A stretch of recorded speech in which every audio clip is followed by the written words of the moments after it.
Ah, kahawa. Kahawa na sukari. Yeah, that's kahawa.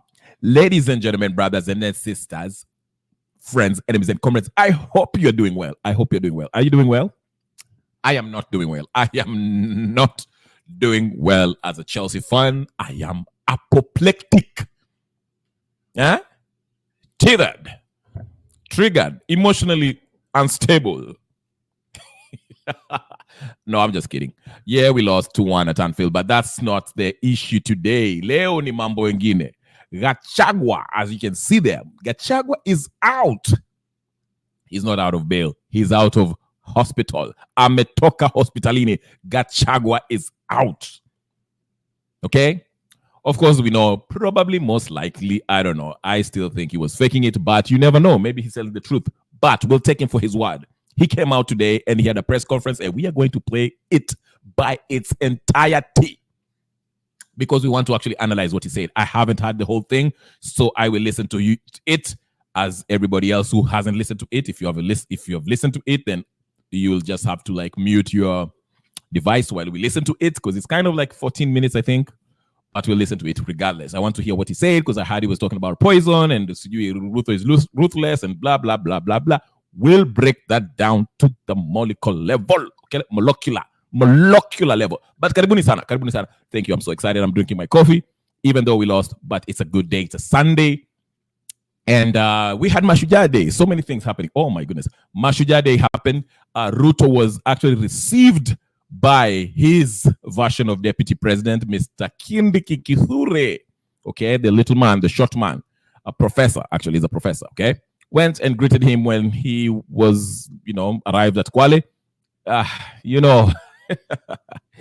Easy vipindi, they are interesting. Mashujaa Day also happened. Mashujaa Day of the young folks, not only young folks, Kenyans in general, majority of them being Gen Zs who wanted to remember the people who died, who were killed in June 25th and throughout the Mandamano. Not only them, but historically too.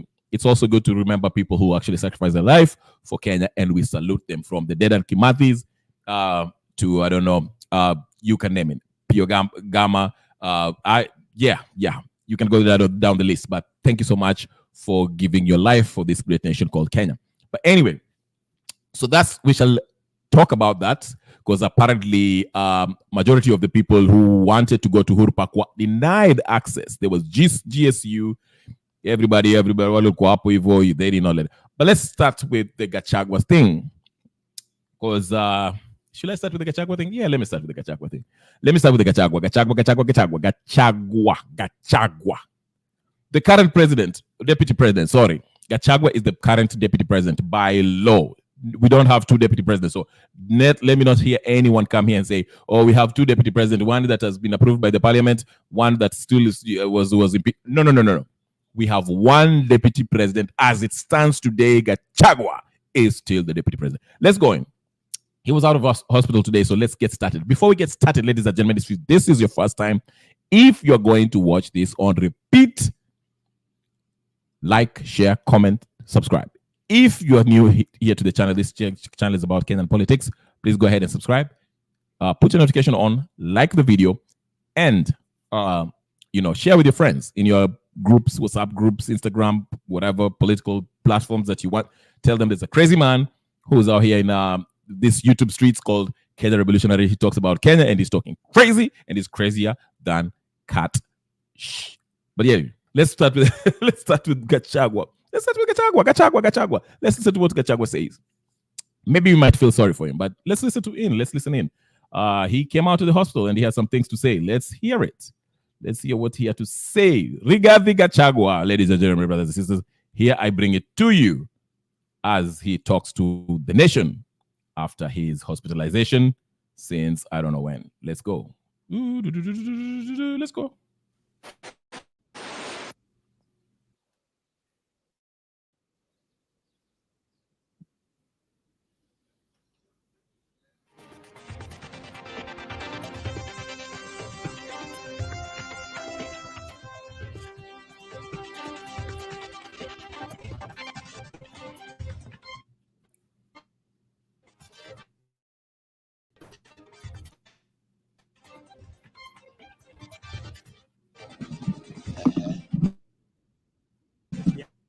This is more than 8 years. Sorry, that particular scenario. And we saw you in the morning wishing Kenyans a happy, Mashujaa Day through your ex-official account. We saw you also wishing Kenyans a happy Mashujaa Day during your through your official X account. But we are for the first time in more than just tell us about your status. Thank you very much. I think on Thursday I had proceedings in the Senate throughout the morning, and I think we broke at 1 o'clock or so, and I retreated to Harambee House Annex for lunch with my team of lawyers and a few of my senior officials in the office of the Deputy President. And after lunch, we went through my examination in chief in the afternoon and possible areas of cross-examination by the councils for the National Assembly and by the senators themselves. And my team took off for the Senate, and I went through my office to pick my notes. And when I was going to the office is when suddenly I developed very, very intense pain in the chest. And I sat down, and the pain continued. And it was very intense and very sharp. And I did call my doctor, Dr. Gikonyo, of this hospital, who has been my doctor for the last 20 years. And I described him in brief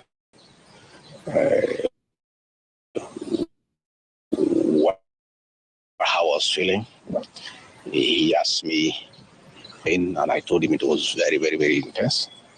And speaking, I was having shortness of breath. The doctor called to drop it and quickly as possible. He told me what I had described is not a good thing, and I should come here. And I went down through the lift to my car, and they instructed my people to very speedily bring me here. And by the time I was getting here, I was under a lot of pain and shortness of breath. And I found Dr. Gikonyo and his team of paramedics were waiting for me, and quickly examined me. And he quickly made a decision that I must be admitted immediately for observation and possible treatment. And in fact, after I stabilized, he did tell me that had I been late for another 20 minutes, we'll be talking a different story today. He didn't want to thank Dr. Gikonyo and his team of doctors and paramedics and the nurses. They have really taken very good care of me. And he would have wanted me to stay a bit longer for further observation. But I've requested that he allows me to go home.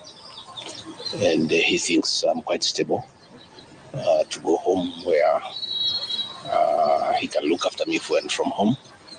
In any case, my home is not far away from here. And if there is any problem, I should be able to get back here. But as we speak, I'm okay, a little bit weak, but I feel better. The pain, the intense pain has gone away. What is there is very little pain. It is manageable for a man. A man must be able to withstand some of these small things. that in his assessment I'm out of danger. But when I came in, it was very, very, very severe.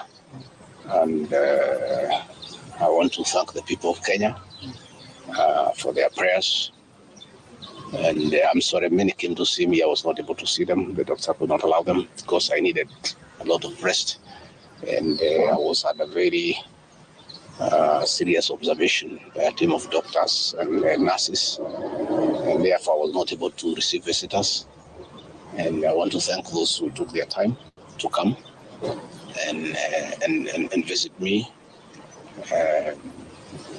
Millions of Kenyans who have been praying for me for my quick recovery. I really want to thank them and to say that I will remain forever indebted to them for their concern, for their love, and for wishing me quick recovery. Very unfortunate turn of events there during that particular time. Even as you were receiving treatment, a lot was going on in terms of Senate proceedings, the outcome of that. There's also a very active, legal proceedings on the same, resuming on Tuesday. In the wake of all this, even as the doctor has recommended that you have a sufficient rest at home, but maybe just tell us, will we be seeing you active? Will you respond to all these issues that are going? We're talking about a parliamentary outcome, also talking about a legal process which is so intense that has even involved a 3-judge bench. What will be your reaction towards all this? I think for now my life comes first, my health comes first. It's unfortunate that when I was here in hospital, my brother and friend, President William Ruto, ordered for the withdrawal of my security from the hospital here. I've been here alone without a single officer looking after me. He ordered the withdrawal of security guards in my rural home in Nyeri, in my private home here in Karen. And all officers who were close to me were disarmed and given a warning that they should not be anywhere near me. I didn't know President William Ruto can be that vicious.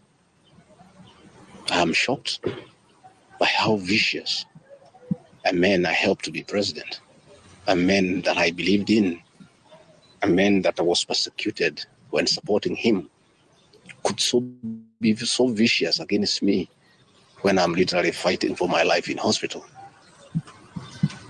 How cruel can a man be? As we speak today, the Deputy President of the Republic of Kenya, Rigathi Gachagua, has no single security officer around him. She's alone.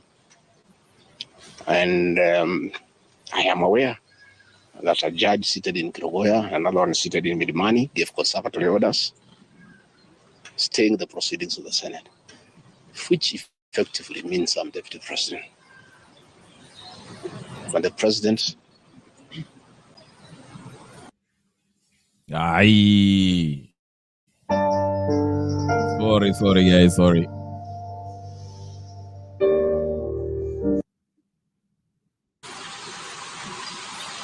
in total violation of the court orders, viciously, with due security around me. Again, to cripple the functions of my office. He ordered through the head of public service, Felix Koskei, that all officers in my office be sent on compulsory leave. Just last night, all vehicles assigned to officers who work under me were impounded to cripple the office of the Deputy President. I don't understand this level of viciousness to a man who have been your deputy, who helped you to become president, irrespective of whatever he has done. At his lowest moment in life, when he's literally struggling to stay alive, you unleash such viciousness against him. I bear no grudge against anybody, but I had not seen that in President William Ruto. The man I'm seeing is not the one that I thought that I knew. I know there was concerted effort that I should not go to Kwale for the celebration. Wilson Airport were told that I should not go through Wilson Airport. All owners of helicopters were told that I should not be allowed to use any of them to go to Kwale. I don't understand. But as I say, I want the people of Kenya to know that as I go home today, I have no security. And it's good that they know. And if anything happens to me or my family, President William Ruto must be held to account. We've made many mistakes in life.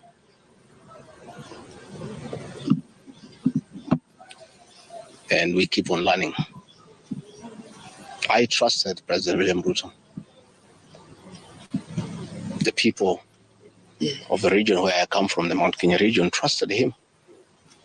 In fact, as we were preparing to go to office, nobody else trusted him. Musalia Mudavadi demanded that they must sign an MOU with him, which they did. Moses Wetangula demanded that they must sign an MOU with him, which they did. Amazon Kingi demanded the same. Alfred Mutua, everybody else. I'm the only man who trusted him. Verbally, because we are Christians. We used to go to church together. And as a Christian, I believed a fellow Christian that he would never betray me or my people. For the last 1 year, it's been very difficult for me. But I'm a very persevering man, very enduring. And what happened on Thursday is a culmination of continuous persecution and stress for a year. And when I look at it, probably it is history repeating itself.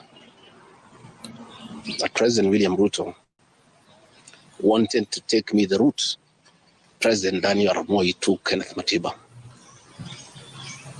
He pushed Matiba up to getting a stroke and eventually dying. When I look to what the president is doing to me, especially now when I'm in hospital, crippling me, treating me like an animal, I think he wanted to take me the Matiba route. But God is gracious. It didn't happen that way. I hear many of his people are calling here asking whether I'm dead, whether I'll survive, whether I'll recover. They were celebrating. It's the most unfortunate thing that has ever happened in this country. That you can be so vicious to a man who helped you to be president. And the crime of this man, telling you the truth. Don't evict people without compensation, Mr. President. Mr. President, don't overtax people. You are killing them. You are killing their businesses. Don't force a housing program on people. If people do not want these houses, don't force them. My only problem with the president is just being truthful because nobody else can tell him. The framers of the 2010 Constitution wanted a deputy president who is elected as a Bava who can stand for the people. The charity we are being treated for, too, is get rid of an elected deputy president and appoint a control freak. A fellow you appoint who cannot ask a question, who cannot say anything. And I'm sure if they succeed, he'll be asked to sign an undated resignation letter so that in case he starts asking questions, he can just be told to resign. But the framers of the 2010 Constitution were very clear in their mind why they wanted a deputy president who is elected. I'm the only man in the cabinet and in the whole government who can stand up to President William Ruto and tell him, hey, brother, this is not right. This Adani thing is not good for the country. There's too much corruption, Mr. President. This how thing is being forced down on the people of Kenya. And they don't like it. Please don't force it down on them. You know, situations where medical equipment that was being supplied by Kenyans to the Ministry of Health now has been given to one single Asian. I say, Mr. President, this is not right. We are killing our business people. So as we speak, I say that my lawyers are in court. We have faith in our judiciary. And I requested that according to the rules of natural justice, I be accorded an opportunity to be heard in the Senate. You remember I presented myself to the National Assembly and defended myself. In the Senate, I was there day one. And even when the Speaker asked me to sit down to listen to the charges, I decided to stand up to face my accusers. I was there the following day. I was ready for cross-examination. The 11 counts is nothing but malice and fiction. It was a political game by the president to get rid of me. And looking at it, I don't think the president had any intention of working with me. I think he just needed me to help him win the election because of my mobilization capacity and the faith the Mount Kenya region has in me. So I should have been given an opportunity. I have asked my lawyers and they have told me the motion was not time-bound. What is time-bound is a select committee that should work for 10 days and then report to plenary. That committee was never constituted. So this matter should have continued and waited for me. I was ready for cross-examination so that I answer those 11 counts one by one. And I'm sure, had I been given that opportunity, I would have persuaded the senators otherwise. I was not given that opportunity. When you look at the speed at which Rigathi Gachagua is being held at office, it's like the story of Simon Makonde. You remember that story? One who died, who was born on Monday and by Sunday was buried. The kind of efficiency that has been exhibited in holding Rigathi Gachagua out of office, if this efficiency was being exhibited in the management of the affairs of this country, Kenyans will be very happy. What is the hurry? The framers of the Constitution gave the president 14 days to look for somebody to replace the deputy president. It gave Parliament another 60 days. That's a total of 74 days. Why is a job that was prescribed by the framers of the Constitution to be done within 74 days is being done in half a day? You must ask yourself that question. I think it's being hurried to circumvent justice to avoid the courts of law from interrogating this matter and making a decision. The courts told us they don't want to interfere with the process, to let the parliamentary process get finished and then go to them. We have gone to them now. It's over. The courts will interrogate the process and make a determination. But I ask, let the president obey court orders. Through a court order, Rigathi Gachagua is deputy president. Why doesn't he have cars? Why doesn't he have security? Why has his office been made dysfunctional? I think it's very important. But finally, I want to tell the people of Kenya that I don't feel safe. And for the first time, let me say that on 30th of August in Kisumu, undercover security agents entered my room in Kisumu and bagged it. And one of them tried to poison my food. But we detected it and we were able to escape the scheme. I was supposed to be killed through poisoning. On 3rd of September, in Nyeri, another team from the National Intelligence Service came to Nyeri and tried to poison food that was meant for me and Kikuyu Council of Elders. I did report this matter to the National Intelligence Service, and the officers who were assigned to my office, I asked them to leave because I felt I was not safe. After the 2 attempts to assassinate me through food poisoning failed, it is when this impeachment motion was hatched. When my security was withdrawn here, officers from the National Intelligence Service have been hovering in every room, in every compound here, to an extent that I had to call my wife and my children to come and stay in my room, just in case they get entry to my room or compromise the people who are treating me.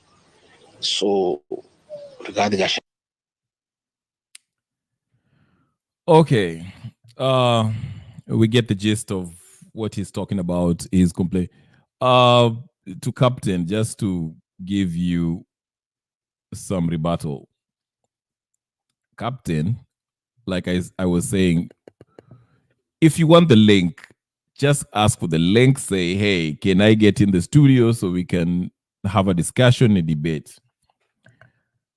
Saying at Isijui, what were you saying over here? At Isijui, it's good to have different opinion on the platform. Yeah, it's good. You can. Ndio maana nasema ukitaka link, every platform is run differently. Ukienda kwa Bernard wanakuwekea dinio kama wamekupenda na kublock. Hapa mimi natoa maoni yangu, ukitaka kuingia kwa studio unawekewa link unaingia. Kama utaki unakaa kwa dinio. Unaweza kutoa maoni yako kwa dinio. Lakini kukuja hapa kunanigombeza. Unaniambia nifanye hivi. Ati ai, Captain. Ingia hapa basi tugombane, wacha kugombana kwa chat, wacha mambo mingi. We Captain, ingia kwa chat tugombane kama unataka kugombana. Leo nataka kugombana hata mimi. Wacha kuleta ujeuri mingi.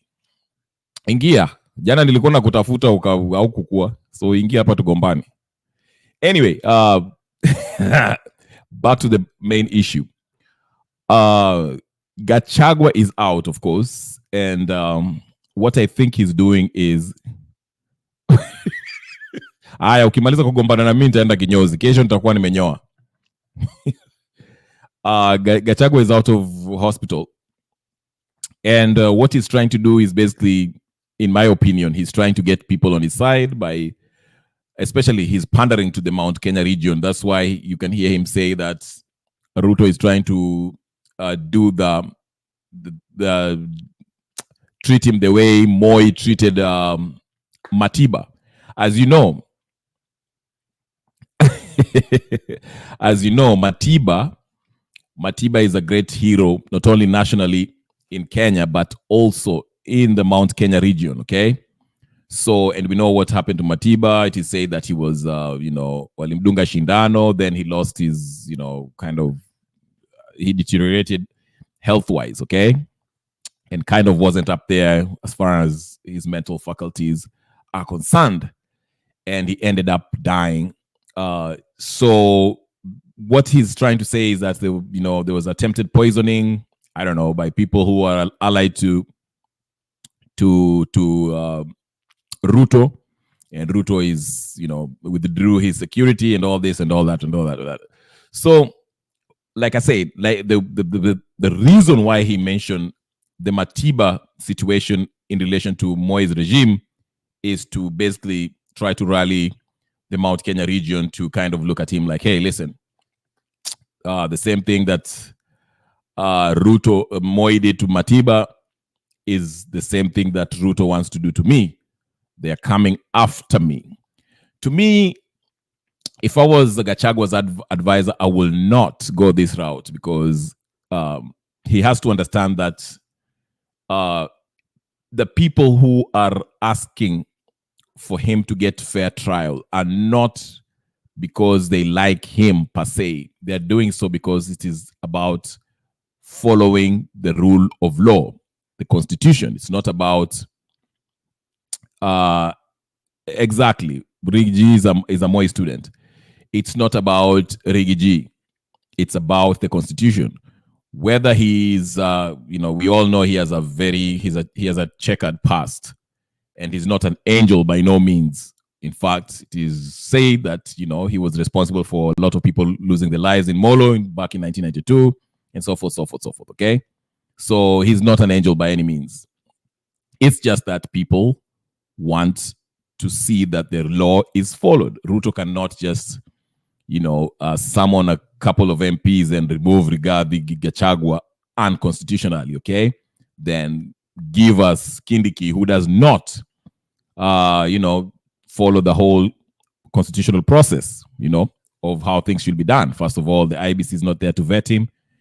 And, the whole thing about a CS being nominated as deputy president, that is not something that's constitutionally sound, because Kindiki was not a member of the UDA in the last 6 months, okay?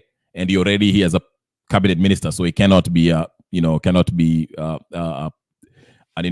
vice president or deputy president. So those are just a few reasons why Kindiki cannot become the deputy president. Now, what's next for Gachagua? What is most likely to play out in this situation is next week, Gachagua shall have his day in the courts. I think it's on Tuesday. And most likely what will happen is that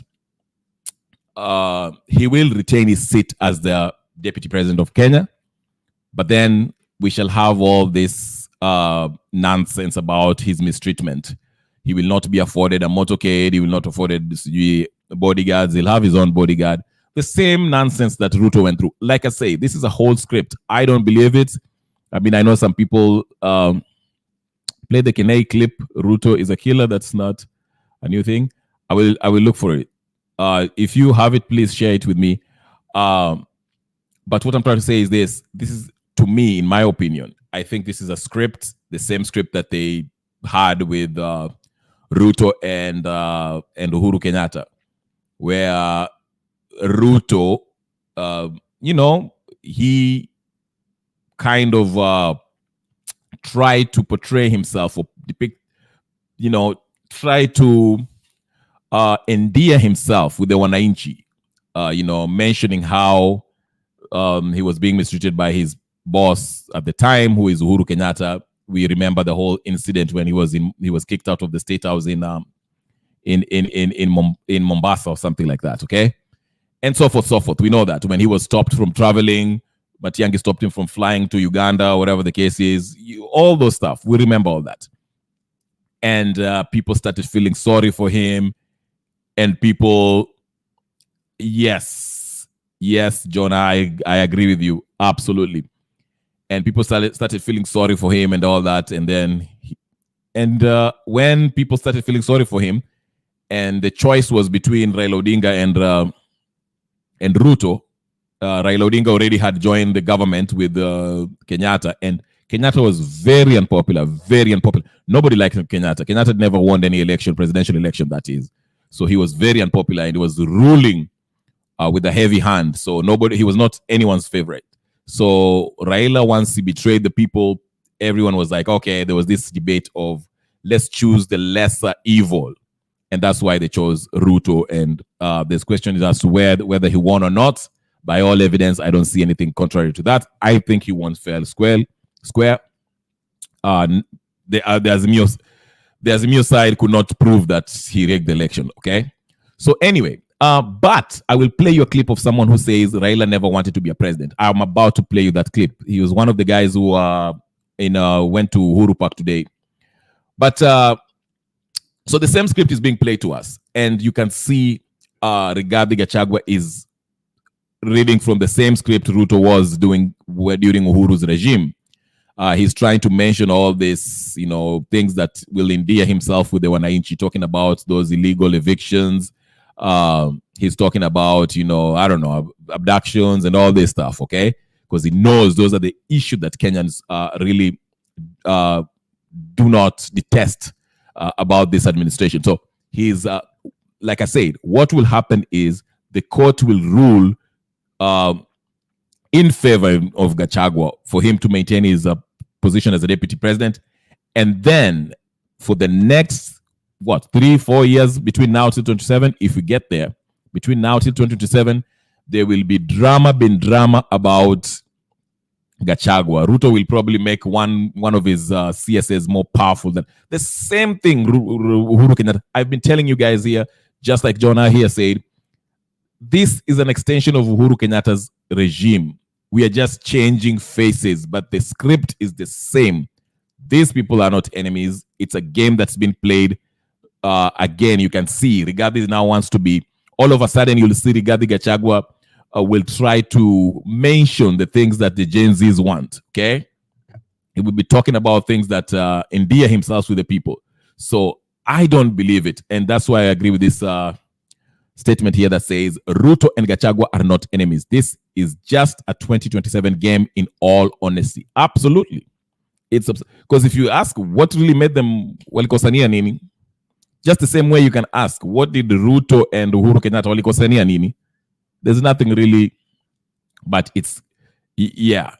And it's designed to polarize the country, to earn Gachagua some sympathy. And you'll see in the coming weeks after he's been exonerated or the ruling on Tuesday goes his way, you'll start seeing Gachagua will be going on a campaign to try to endear himself with the people. He will be revealing the so-called secrets of the states. He will be mentioning all things that maybe we might not know about Ruto, and we will think that, okay, maybe he has finally defected from Ruto. Karibu sana Kip, na kuona ulikuwa na gombeza kwa comment section. Sijui wewe sasa zile unatafutwa hauko. Leo unaingia hapa na jana nilikuwa nakutafuta. But karibu. Najua uko na maoni tofauti. Kip, are you there? Ulinipigia simu ukanikosa? Nilikupigia simu mara 10, hata ushiki simu. Inaenda tu mteja ameenda vacation. Wewe utakupiga simu kama unatumanga please call me. Gabla. Acha kudanganya wananchi bwana, wenye wako kwa comment section na wananchi. Na wadanganya namna gani? Kuna siku unaweza piga simu. Mimi nakujua. Najua kwa sababu huwezi piga simu. Nilikupigia, you know what, next time tapiga simu ndio kila mtu asikie hapa kama nakupigia simu. Unapiga simu direct kwa sababu mimi I have your number. No, you have my number. I don't have. You have my number, but unanipigianga na namba nyingine, nikijaribu kukupigia back hata hiyo namba haiko WhatsApp unless nikutulie tu please call me. Haya, takupigia the next time hapa ndio kila mtu aone. But yeah. Yesterday, so much. Do you think I would have impeachment of Gachagua yesterday? Yeah, tulikuwa tunaongea impeachment ya Gachagua na mambo mengine. Too many things. Nini tena ilikuwa inaendelea? Sijui, utaniambia juu yesterday I was in a different world. Okay. Sawa basi. Tueleze maoni yako namna gani? Wewe unaona Gachagua alishikwa na ugonjwa ama Ruto anataka kumuua? Ni ukweli Ruto anataka kumuua ama hizi ni mastori tu anatupigia hapa mambo yake? You know what? Hata wewe unaelewa vizuri sana. Hiyo mambo yote ya Kisumu ilikuwa chakula, aka left the place. Atuambii wakati leave that place akaenda wapi? Alilala wapi? Ndio ilikuwa usiku saa ya kulala, alienda akalala wapi? Angeeleza vizuri na ndio tujue hata kwa ile hoteli nyingine kwamba Rigiji alikuja akalala hapo, alicheck in saa ngapi? Alilala mpaka saa ngapi? Kwa sababu ametoroka from the threat from the other hotel and from Nice. Na aseme kweli, this is the evidence kwamba nilitoroka kwa ile hoteli nikaingia hii nyingine na check-in yangu ilikuwa tarehe fulani saa fulani, nimelala hapo masaa mangapi, nikaondoka hapo nikaenda aje. We are not all side things whereby I cannot dispute that he's lying or he's telling us the truth, but from the talk, the way he's talking, anaongea uongo mingi. Why? Kwa sababu akitoa press conference kueleza ati alijaribu, they tried to poison him while he was in Kisumu. He doesn't have, in a press conference you don't have to give all the details ati nilikimbia nikatoka hapa nikatoroka nikaingia hotel sijui nini. That's not necessary. The whole point ni kusema kuwa alikuwa poison or there was attempt in his life. So tukienda kotini ndio sasa ataulizwa, haya wewe sasa ndio wakifanya cross examination hapo ndio atamuuliza, haya wewe vile ulitoroka ulienda wapi, ulilala wapi? No, you know what Kenya Ribet, wakati ameona there is an attempt of poisoning him. This is a member of a FIB in Kenya. Even 1 second can never be wasted for him. From that very same minute, kungekuwa breaking news kwamba the deputy president of Kenya has been there's an attempt to be poisoned or whatever. Unless there is another communication from maybe NIS or other bodies that it can tell us that we were told not to say this because there were some 1 to 3 things that were investigated. But there is no investigation that was done, whereby it was this time to raise an alarm that there is a poison attempt in the place where I'm sleeping. Even the food poison, and even the on the beddings. I don't know what happens. I see NIS around me. I don't know why. Because he is claiming that NIS were all over the place. For me, I'm not even safe. I'm not even safe. When I see Gachagua around me, I'm not safe. Lazima nitapigia mzee wa mitaa ama nyumba 10. Huyu jamaa siko sawa na mtu. Lakini mimi, he cannot even take care for himself. How can I be safe around him? I think, nikiangalia hii kitu, I'm 50-50. He might be telling the truth and he might be lying. Kwa sababu, vile for you, it's 50-50. But for me, it is he's telling 80% uongo na 20% truth. Kwa sababu gani? Hivi. Yeye ni member of the National Security Council Kenya. The National Security Council wana deal na directly, si ati even through the president or whoever. Ni yeye direct. Lakini kabla hujaendelea, sinalitolewa. No, before that hakuwa alitolewa juzi. The impeachment guy. No, alitolewa kitambo. No, hiyo ni propaganda yake. No, alisema alitolewa. You don't know what is about National Security, National Security Council. Wachana, hiyo ni uongo yake hiyo. Propaganda. Anadanganya huyo. Huyu jamaa as long as sisi tunamhurumia, na hata mimi sikuwa na support impeachment yake, bado ni abunwasi. Kuna vile anacheza karata yake na haingiani bado. And that is why I can say, and I've even said in this platform that Ricky G is not best in cheating the way President Ruto is best in cheating. William Ruto ako very smart sana kudanganya Kenyans, lakini for Ricky G yake si smart.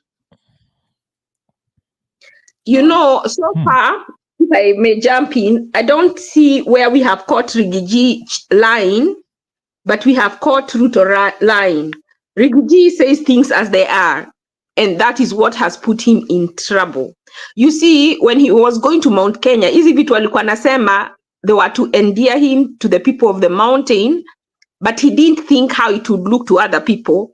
I don't think that he's a tribalist, but remember when he was chosen, he wasn't a big person in the mountain. He was just an MP, an unknown MP, first-term MP. So what he was trying to do, and I know that Rebel, you've asked, what are they fighting about?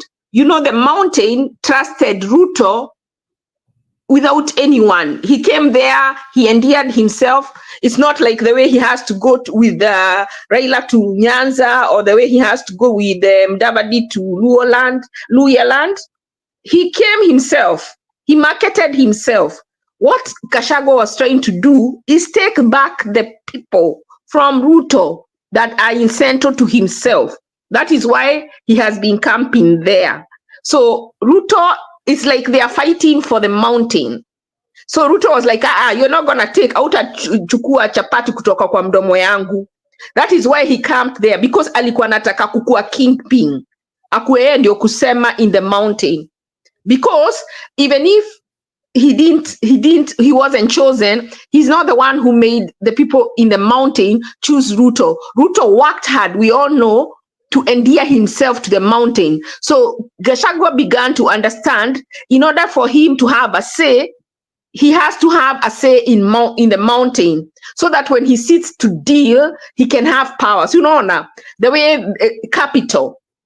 human capital, the way Raila is able to command the respect because of the capital he brings to the table. That is what Gachagua, that was his crime. And let me tell you. Let me ask you a question before you go there. Let me ask you a question. What is the problem? If is there any problem if I remain to be the spokesperson of my people, even if I'm impeached as captain? I'm no longer captain now. So now, we are not talking about us. We are ordinary people who are used to power. During the 2008 recession, there is a billionaire who killed himself because his billions went from 10 to 2 billion, from 10 billion to 2 billion here in the US. So there are problems in Itangwa, problems za maskini na problems za people in power. You see, you ask yourself, why are people like Joho, who said he's worth billions, running to get a position where he's not even being paid $1 million? That is the answer that you will get, what you're talking about being a kingpin without power. Sometimes greed is bad. You get money, and then now you want power, and more power, and more power. And that is why you see that Ruto is a president, and he refused Gen Z to go to Uhuru Park. Ask yourself why. It is a free country. How can you be asked, what are you going to do? Why can't he let them go and whatever they are going to do at Uhuru Park should not have been refused? Why does he have a right as a Kenyan? Let me finish. Why does he have a right to go and celebrate himself, yet he cannot let the youth go and celebrate? Let them. It's a free country. But he stopped them. He started having people being tear gas. Was that really necessary? But he has power. He's a president, and he promised that he will let people express themselves. He didn't.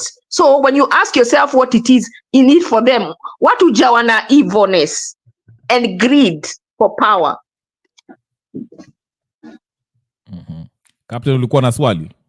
Yes, I was trying to tell Ashley that the Gen Z, they were going to Uhuru Park for their voices to be heard, and they were going to send their message, because the other people, they are in Kwale, and some, even I saw some people in other counties, they were celebrating. We didn't see any celebration in Nairobi. Maybe the Gen Z, they are trying to balance the equation that it is Mashujaa Day, and our Shujaa Day, we are trying to send the message to the government at Uhuru Park. But why are they denied to access Uhuru Park to send their message to the government? Now, I want to get back to Rigiji. I understand he's. I see what Ashley is saying, and I agree with her that Rigiji wanted to. Alikuwa nataka hiyo to carry, to be the main politician, a bigwig on ikikuja mambo ya mlima, on Central Province. Let me just say Central Province. Now the question is, already kulikuwa na Limuru 3 or Limuru 3, and Uhuru Kenyatta was still voted as the king of Mlima, king of Mount Kenya, that region. He's the person who akisema left and left. That was what was agreed upon. Could it be that Uhuru is using Gachagua as a proxy? Because they go way back. Alikuwa personal assistant to Uhuru Kenyatta. Now, I don't think that Uhuru is he's not even in the picture. So even he himself, unajua yeye ndio ameweka the Kikuyu in limbo, because he exited, he's not there, yet he's refused to, to bless the next person. It's like an old parent who is not allowing his children to inherit. There's a point where you divide the shares for the kids. So they're in limbo because of him. Hata hii maneno yote imetoka from him. People are saying that people did wrong to him, but he's the cause of all this rumble in the mountain. But wait a minute. Well, vile tulikuwa tunaenda election 2022, from my understanding, nani Kenyatta alikuwa anaambia watu wa mlima mpigieni Raila, but the people of the mountain were like, no, we are not voting for Raila. Hata kama ni mbaya, tutaenda na Ruto for, whatever the fear. And I'm so sorry because now you've touched on an issue that was really pissing me off. Remember what happened since they took hands? Uhuru was so bad. He was so bad. Remember during the COVID. Alienda akajifungia, akaendelea kunona, akanona, and people are dying of hunger. How many people, if you can pull clip after clip after clip of people begging him to release some money, some form of assistance to people because they are really struggling, he did not talk. And then that same person comes and gives you advice. Will you listen to him yourself? And then the person he's giving you, walikuwa nakula pamoja, and even Raila didn't talk. All the crimes that Uhuru was committing, Raila helped him. And then BBI was unconstitutional. And it was declared unconstitutional. They wanted to force us down our throat. How can any person in their right thinking mind listen to them after that? So, he wanted to put Raila because in their heads, they were saying that Raila was old, and they said that much. I have clips that, when he gets there, they will control him like a BBI. And then, remember, Uhuru was going to come back as a PM, Prime Minister, and Raila was going to be a ceremonial president. So, hata hii kuweka Raila, it was selfish. It was for selfish. Alikuwa anataka sasa arudi. Alikuwa anaona ataweza kucontrol Raila. But I believe, and him, Raila, they were just acting foolish. But if they had got that power, they could have dissed him away. But and he might have got the wind, or if not him, his people. So they may have been, like there were people who got it, because even on like the other show, Sound Card, they say that's much. Wacha to get kwanza. Let us just keep quiet until we get. Now they don't know people are listening. So there was dishonesty on both parts. So that's why I say the catalyst in this whole problem we are having right now is Uhuru. Selfishness. Hakutaka kuacha power. So even the person he was telling us to go to, it was for his own selfish reasons. Just like we see that the people that are in Kenya Kwanza, they sat down, they came out with a deal, those memorandums, but it was to benefit themselves.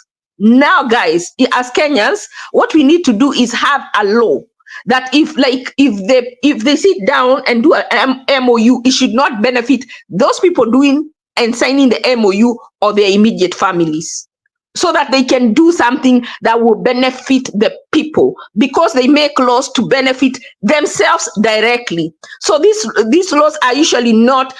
The NADCO report, when they were saying they need opposition office, and Kalonzo signed, he signed knowing that he was going to be in it. But if he was exempt from it, he would have made a law that benefits Kenyans, because he did not directly benefit. Our Tuni, selfish and greedy for power, and that is what we have. So we, the Kenyans, have to sit down and write these things in a referendum, that even if they change the law right now for 7 years, it has to come after the election. And anybody that signs this law will not benefit from it. We'll see how many people are going to sign it. That's what we need to do as Kenyans. Captain. Yes. Una maoni yako, what do you think? Mi nafikiri is, because I'm always confused. Wewe kwa maoni yako, ukiangalia mlima, do they honestly did they honestly accepted or genuinely accepted Ruto when they voted him in 2022? Because even before that, remember in 2000 and after ile mambo ya 2007 wakaenda ninio, of course there was an ease between the Rift Valley and Central Province. Na watu walikuwa nasema ninio, but Uhuru vile walishikana, people walisameheana, mambo ikaendelea mbele. But there was a faction of Central Province ambao walikuwa nafikiria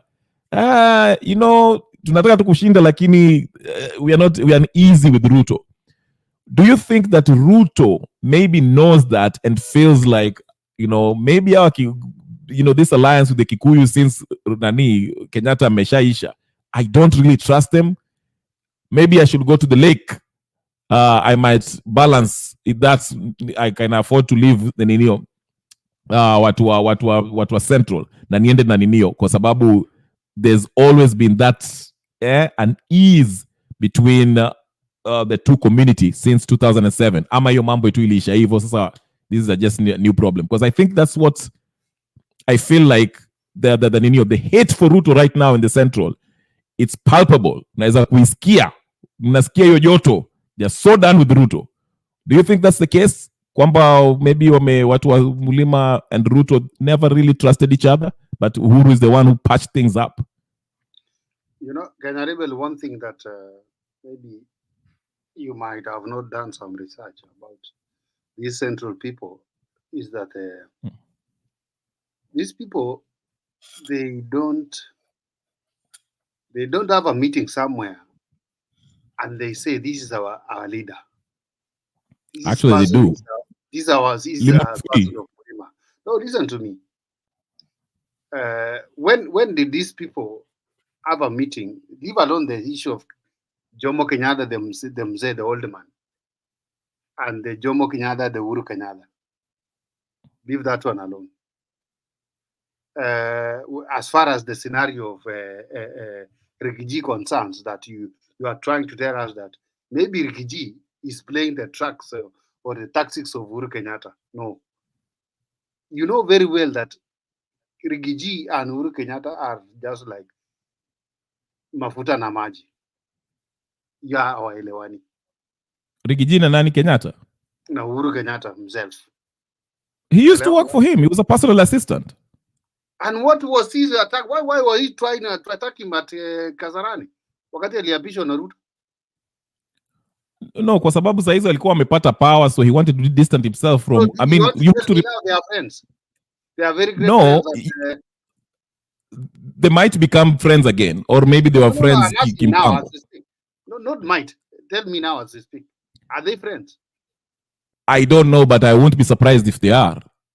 So when you tell us that maybe Rigiji is trying to work under the influence of Uhuru Kenyatta, you want to mean that they are friends?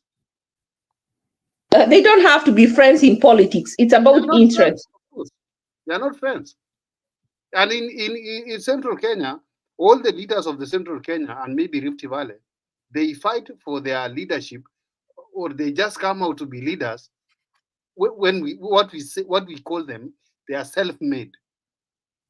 Even Raila Odinga is a self-made leader. There is nowhere Luos they came and sit down and they say, tumeamua Raila Odinga atakuwa wa leader.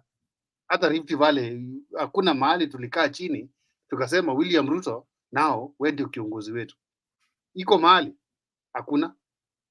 Hata huyu Uhuru Kenyatta na Rigiji. Rigiji was trying to self-made himself, but I don't know how comes that William Ruto alimsoma mapema na ndio huyo anamgonga kichwa. That is why even the influence of Uhuru Kenyatta cannot even help Rigiji to be a Mlima leader. It cannot. Most leaders envy Raila. They would like their regions to respect them the way the people of the lake do Raila. Even who used to keep saying, why can't they look at how they are respecting? That is the envy of every leader. But it's not like that in other places. Exactly. So when you tell us now, Kenya Rebel, you tell us trusting the mountain, There's nowhere. There's nowhere that the mountain people will come to trust the Gigi. In fact, even like most MPs who are impeaching the deputy president came from the mountain. Only some senators there. Yeah, lakini ni wale watu wako wamelipolipa. Did you notice Ndidi Nyoro never showed up? Na Ndidi Nyoro is very close to we have this guy Ichungwa. Senator, he's a senator somewhere in those sides of central Kenya. And Tangwa, something like that. Only those. Okay. Tangwa, the one who was with him at the hospital. Kiambu senator. Yule kijana wa Kiambu, senator wa Kiambu. That's what I can say. Yeah, but mi naona ukiangalia wale watu walivote to remove Gachagua. These are basically the sycophants who are Ruto. And majority. The sycophants who are Ruto, Kenyaribe, listen to me. Yeah. If you don't turn up, like now you are telling us Ndili Nyoro, do you mean well for that person who is being impeached? If you don't turn up, if you don't come to parliament, do you mean well? Yeah, but it's a gesture to show the people of the mountain that I don't agree with this. If you don't agree, go there and tell us that you don't agree. Why? Is with the Ruto, but he's scared to be victimized, so he stays away. If he was not, he would come like the Tangwa guy and stand there, because right now Gachagua needs people to stand and show strength and support. If someone stays away, they are not your friend. Exactly. Right. Nilikuwa nataka kusema hivi. If you look at even the ground saizi, so uliona Ichungwa ukianza kuongea mambo ya Ruto, literally they'll chase you, utafukuzwa. So to me, like, I think Gachagua wanted to, like, I agree with nani Ashley hapa. Gachagua alikuwa anataka kuwa kingpin, but I think kingpin already exists in Uhuru Kenyatta. Uhuru is very quiet. They don't listen to him. You are getting lost. They don't listen to Uhuru. No, you are getting lost. Listen to what the people of Central, what they do. The reason Uhuru became like a kingpin is because, you know, when they were the 2007, 2008, they list. Now he became an automatic kingpin because there was something going on. He protected the nearby whatever. Yeah. So that's how he came into being. But he's still not, because if he still was, they would have listened to him in 2022. And from 2022, there is nobody. That is why you see there is a division until something else comes that brings them together. They come together, and the one who leads them automatically becomes the kingpin. It's not like Luo Nyanza, where they are people of their own mind. They make their own mind, or rather they have many leaders. So you have to convince them. But right now there is no kingpin, and that was a tall order. Even Gachagua, now he's more, since he got impeached. Now people have started to congregate around him. But even before that, even someone like myself, I actually thought he was stupid. When he gave the interview, I was like, oh, this guy is smart. People dismissed him. The mountain works very different, by the way. And let me say this before I finish. Okay. Let me say this. I think we need to stop listening to our leaders, because with our neighbors, we are very friendly. Someone has said that in the comments. Hatred in a letona leaders way too, and we should put them away. The people of the mountain and their leaders, there is a disconnect. And then fight zao wanatuletea ndio sisi tuwapiganie. Hata wakikula huko juu vile watu sema nao, watu wa mlima sasa wakati watu wengine chance, watu wa mlima, they are living like you. They are living horrible lives. Their children are going to Saudi Arabia and getting murdered there. They don't benefit. Wanna lose or two crabs. Just enough so that when the person gets in trouble, they can come and protect him. We are victims. Captain, ulikuwa unasema kitu? there is one thing that maybe you don't understand. And there's a saying that says, I'll be pumping money to these young thugs that until 2027, the whole country will be singing William Ruto. Do you know why Babu Owino is not talking right now as we speak? Even the other day when they were putting out Rigiji to go, he was not in parliament. How many times was he called? Do you understand why? No. Ask some of us. We'll tell you. Is this MP from Kisii? Osoro. Silvana. We have the senator for Trans Nzoia, Alan Chesang. Dindi Yoro did not show up because of some reasons. He's a young thug. Babu Owino did not show up. He's a young thug. Mark those MPs that I'm telling you.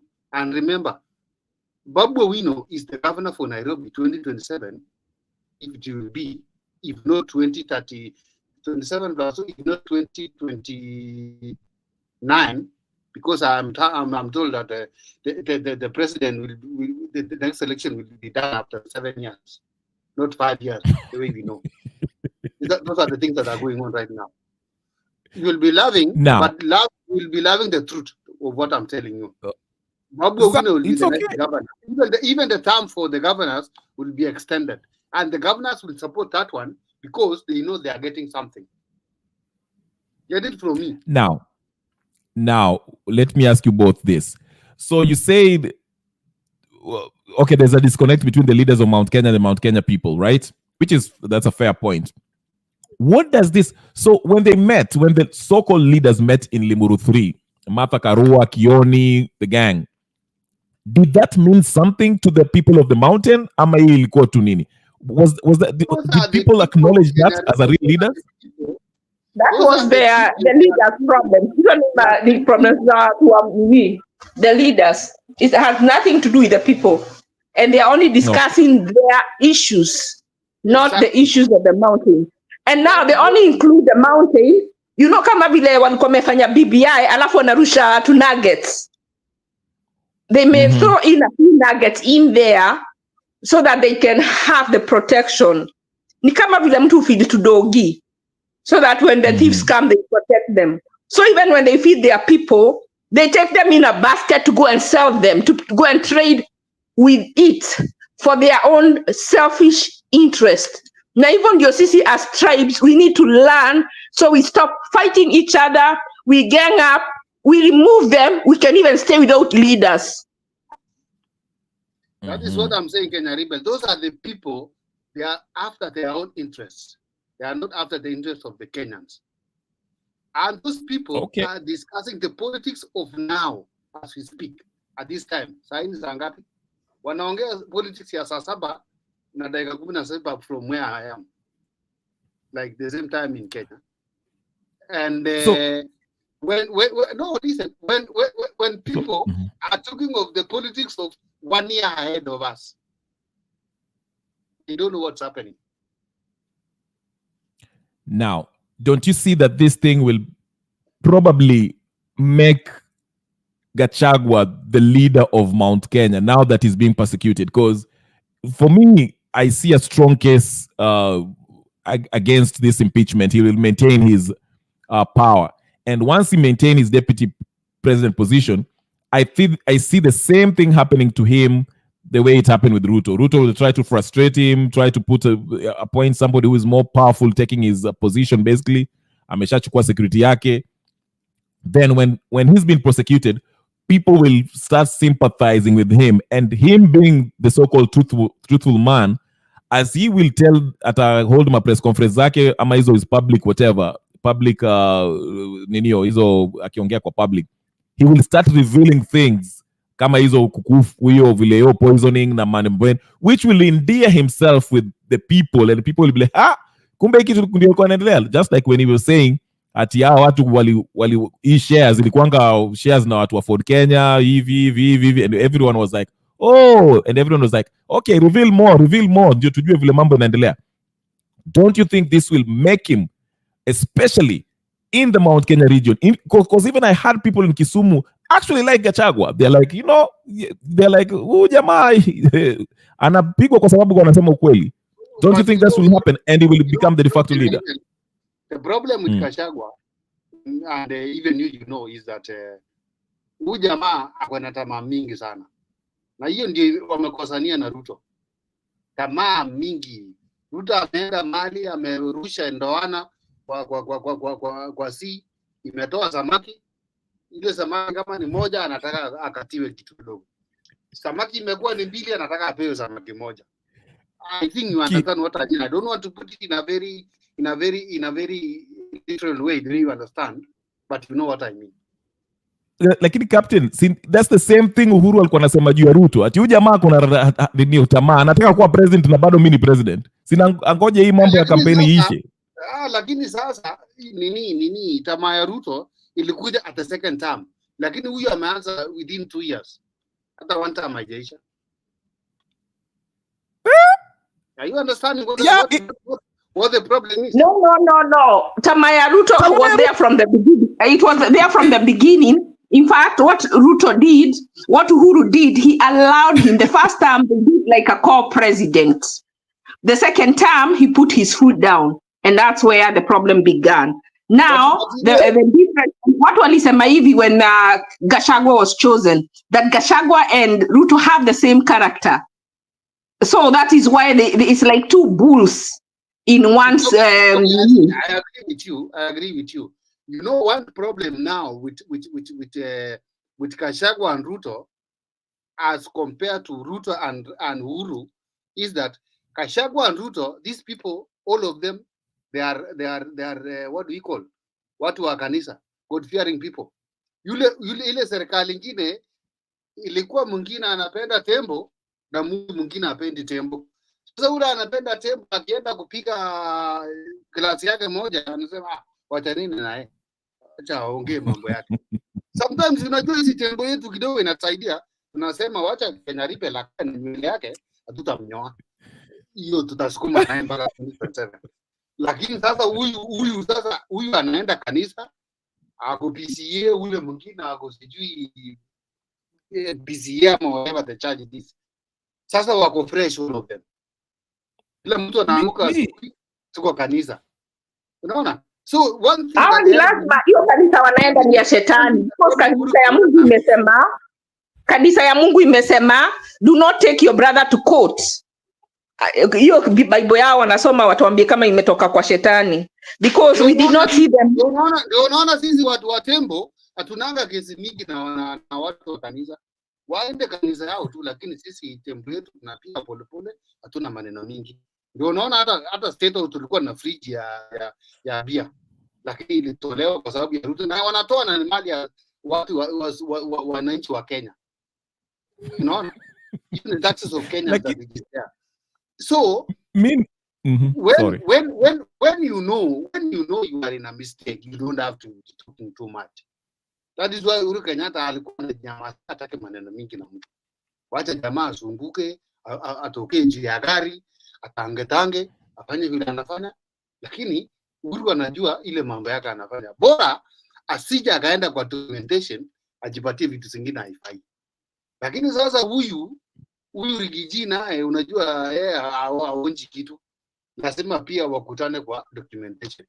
Anamuuliza hapana, wewe Ruto na hii hapa umesaini namna gani? Na hapo ndio shida inatokea. And again, Captain, another thing, anajua huyu jamaa 2027 kwa sababu is a truthful man, ata spill the beans. Not even 2027 tukianza campaign. Hapa ndio mambo itatokea na nitakosa kura. Wacha nitoe yeye mapema. Kenya River to you. Captain, umesemea mambo ya documents. Kuna mama mwingine huko Kisumu, sijui mliona hiyo video. There was a lady in Siaya County who said Gachagua anafinywa hivyo kwa sababu alikataa kusign documents zingine ambayo itauza Kenya. Did you see that video? Did anyone saw that video? Mambo ni mengi. Unajua wakati tunaongea hapa, we restrict ourselves to some things that all of us we know that we understand all of us. Ngoja kidogo. It's a short video. It's a 2-minute video. It's unajua umekumbusha vile umesema hiyo mambo ya kusign vitu. listen closely, because this is so, I don't know, kama captain, you have some more knowledge, I don't know, but here it is. Kama Makingina listen about. Who introduced that topic to you, if not me? Haya, ndio maana nakutakanga hapa. But sikia, it's very brief. Utaisikia tu hapo. Even spiritually, you find that Mr. Hold on. If somebody would look back what happened between William Samoei Ruto and Uhuru Kenyatta, it is the same thing now that is happening between Mr. Gachagua and William Samoei Ruto. Because if you look at it deeply, even spiritually, you find that our vice president has no mistake. If these people, governors and senators, they are talking about this, me, I would give you an example of our Siaya. Any money that drops in Siaya for development or for agriculture, you'll find that it goes on a chopper and it goes out of Siaya town. Now, what about other governors? They are doing the same thing. Now, why are they frustrating our vice president as if themselves they are not doing the same thing that they are accusing him of? This accusation is Mr. Gachagua did not give out money that somebody, a politician, asked him to give out. That is why he's now banned.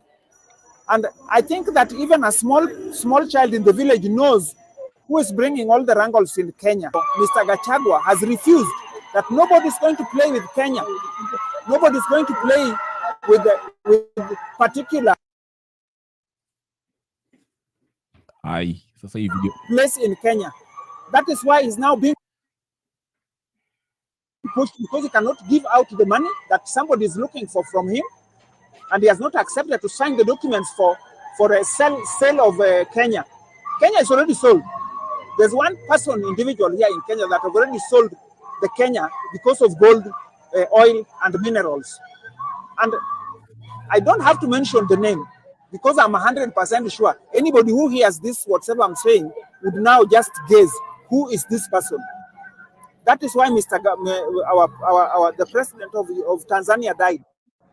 Because when they went and approached him about this money from European country to sell Tanzania, he said, no, he's not signing those documents. He doesn't need that money. That is the cause of the death of, I was in Tanzania. That was the cause of the death of the president of Tanzania. Hey, Captain, umesikia maneno hapo? You know, if we continue discussing things here, even some of us we might be thrown in the Black Sea, because that is very near where we are. We'll be thrown in Black Sea. So sometimes try to be a bit okay for our safety, for us to be alive for 1 or 3 years, so that we can somesha wale watoto tumeacha Kenya. Na nielewa. So many things are happening in Kenya. Mpaka tunakuwa confused. Are you getting this English from this mama? That's an English. Yeah. I do. Hakuna hata mali amemes atijana anastama like me. That's an English. Wewe kizungu yako ni sawa. I see. So Kenya is now sold in a very good price for the best politicians, or for the politicians like William Ruto and my brother Raila. These Nilots, they are two Nilots. William Ruto and Raila Odinga, those Nilots. Be careful of them. Nani Ruto is like you know, like vile June in tax season, vile watu wenda kusainiwa kununua gari, and then these people have money. Sasa anakupatia gari hata uangalii documents, so hiyo amekuwekea interest rate high, unaambiwa tu just 2,000 down, unapatia na kama umefurahi without knowing you're buying that car 3 times its worth in interest. Na hivyo sasa Ruto unaona vile alikuwa na green from year to year akikuwa huku. Can you imagine him? Do you think he will negotiate, or he atakuwa yes, and then you come to Kenya and realize that he sold the country? Do you know when they bought these military planes they bought them things that were outdated at very high amounts. And they were saying those planes, they are so easy to fall, they can't even go beyond a tree. And if we do some investigation, you might find out that one of those planes is the one which was carrying the General Ogola that fell. Inferior planes that are risky, but they are bought at very high prices because someone wants to get something at the back end. Those are the deals that we are doing with the washamba wakikamuku wakiona wazungu. They don't even negotiate. They agree everything they are told. We have a problem in Kenya, guys. But he was given the best. He was given the best in US.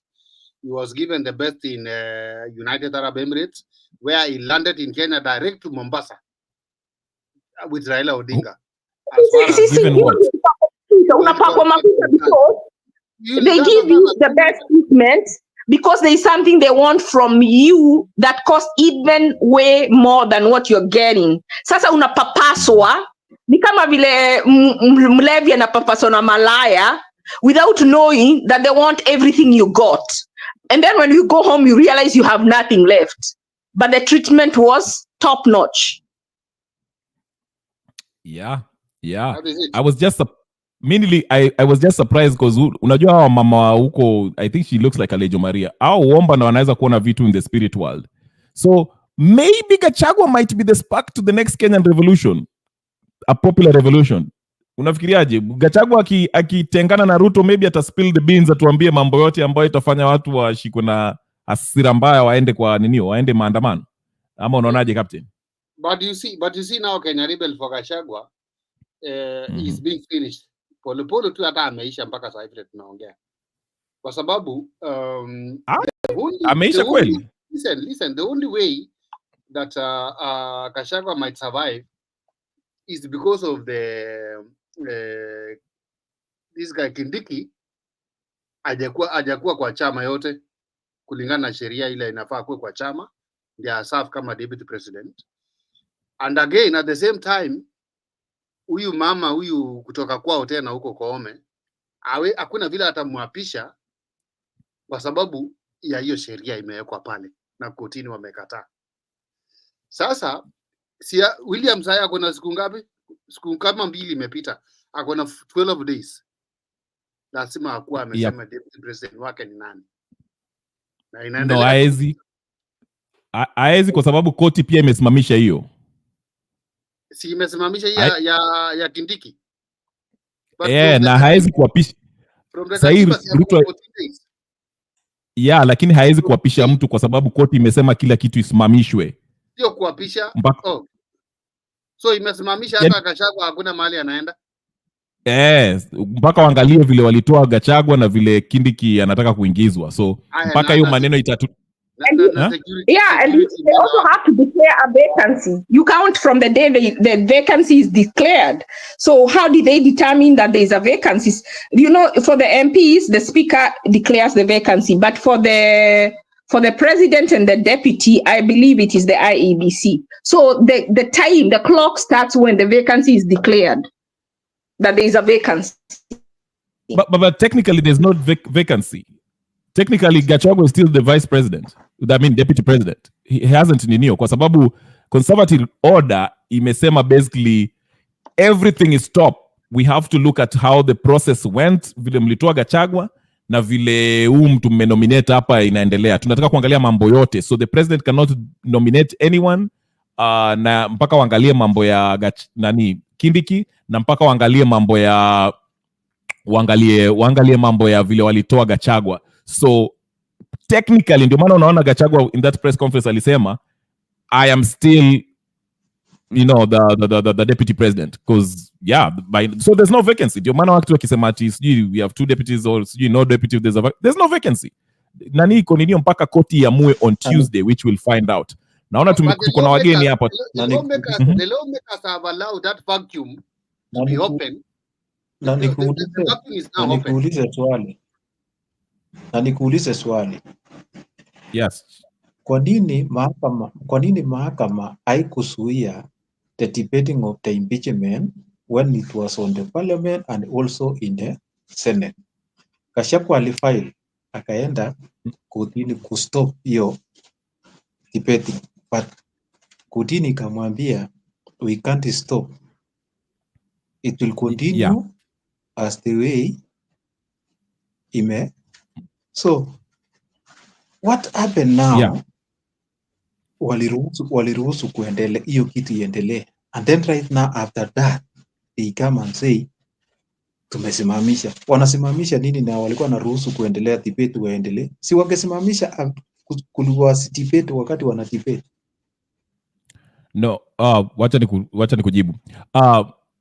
Constitution, katiba inasema kama kuna impeachment wanataka kutoa naibu wa rais, the National Assembly ndio wataanza hiyo process. Kuna motion inaletwa, alafu wana vote on that motion, alafu naenda Senate wana so vile Gachagua alienda kotini kujaribu kusimamisha hiyo process hapo kwa National Assembly legislative body. Koti ilikuwa nasema hivi, wacha hiyo mambo ikishamalizwa hapo legislative body,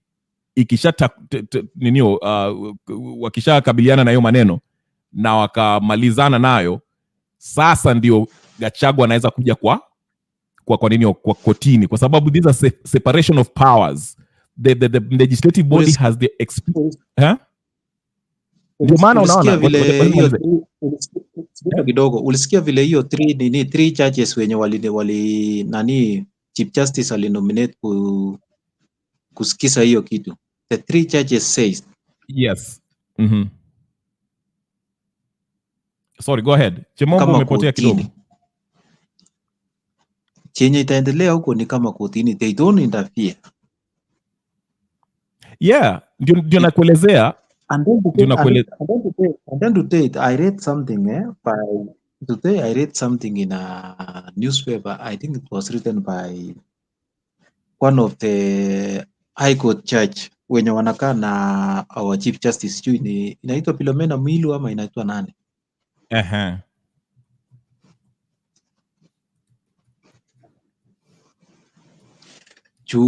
Ali explained everything. That's even though hiyo kitu imesimamishwa, lakini haitaenda vile Gachagua anataka. That thing itamtupa tu kando tena. Ni the same thing nasema. Hata niko na hiyo video hapo, kitaka nikuchezee tena. Alisema hiyo mambo ikishamalizwa huko kwa legislative, National Assembly na Senate, ndio inaweza kuletwa kwa kotini, ndio wakague hiyo maneno after ikishaisha kwa legislature. Lakini alikuwa anataka imaliziwe huko kwa sababu constitutionally it is the legislative body ndio inaanza hiyo the process of impeachment. Na sasa wakishamaliza ndio Gachagua anaweza kuja kotini kupetition hiyo maneno, ndio sasa kotini on Tuesday wataenda kukagua kama hiyo process yote na hiyo evidence ambayo walipatiana huko kwa Senate walikagua kikatiba ama ni watu waliofanya tu kangaroo court. So ndio maana tunasema there was no they made a right choice constitutionally. They made a right choice to let the legislative body go first, then kwa sababu hiyo ni process, part of the process. The legislative body wanaiangalia, alafu kama Gachagua asipokubaliana na hiyo maneno, alafu anakuja kwa kotini. So there's no problem there. Sidhani kama it was hata naweza kukuchezea hiyo video, but yeah, karibu sana Chemombo. Make sure you subscribe. Sijakuwahi kuona hapa, but I'm glad to see you here. Melchizedek, karibu sana pia na kuona hapo. Ama kuna maneno usalimia watu na tuambie Golgotha mambo namna gani? Hapa Golgotha mambo iko shwari. Golgotha ni wapi?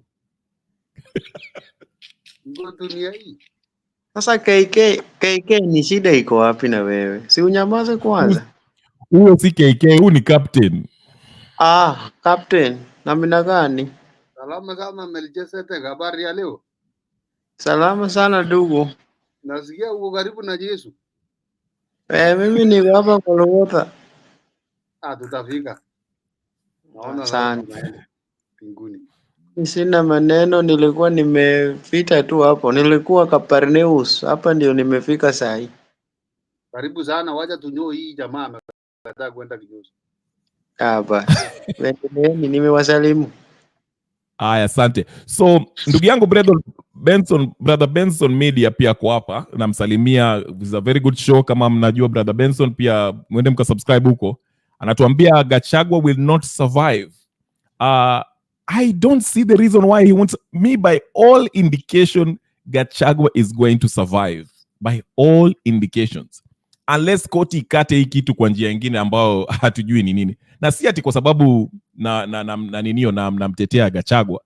Mimi nikiangalia tu hivi hiyo kesi vile ilienda, vile walipitisha hiyo maneno, walimtoa haraka, hakupatiwa nafasi ya pone ndiye arudi kujitetea hapo kwa Senate, na Senate had walikuwa na time ya kuninio.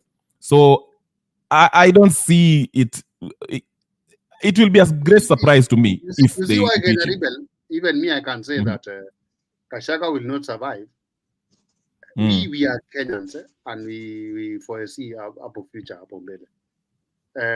Because even right now, as we talk here, we've been here saying that Raila Odinga will not be the chair of AU. All those things, they are the same. Today, the president himself in Kwale, he did not touch anything. I was waiting for him to talk about what has happened to his deputy, why his deputy is not there to welcome him in the international function like that one. Meaning, this guy will not survive.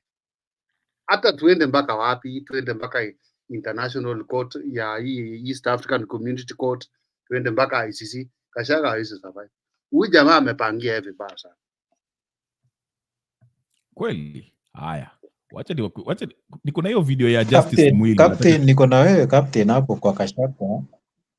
Niko na wewe hapo Captain hapo kwa Gachagua. I think he will not survive because all the parameters yenye iliwekwa kwa kikatiba after impeachment, how long it will take the president to nominate another new deputy president. I think that thing, it is in our constitution. There is a limit. So the president was acting according to constitution. There was no any hurry, and we need to differentiate. There is a difference between a law court and Senate court. Ukiwa kotini, umeshapelekwa kotini, pale unakuwa accused, unafaa upimwe kwanza kiakili so that you can come and stand for trials. Nona kotini lazima judge approve kwanza, upelekwe kwanza upimwe kiakili if you are ready to stand for a trial so that your trial begins, than in a Senate whereby you just go. So there is no limitation there. Shows that if you develop illness, your charges will stop until you come back for another hearing. But for this case, Gachagua himself amepunguza hiyo kitu, amejipeleka Karen tayari. I think tunafanya ile kitu tunasema tuna najisi katiba. So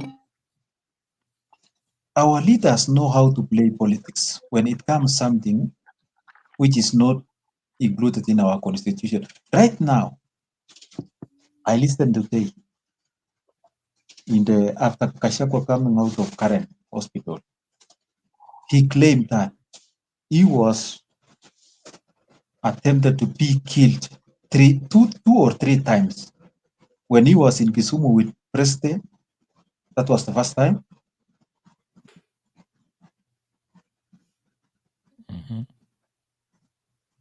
He says he was trying to be killed. Also in Karen, in his private home in Karen. Akasema kuna makacha zimewekwa pale. Akasema President anatumanga watu kuniuliza if I'm still surviving or what. So where were he all those days? Wakati walikuwa Kisumu, wakienda Kisumu, si angekuwa ameelezana nilitaka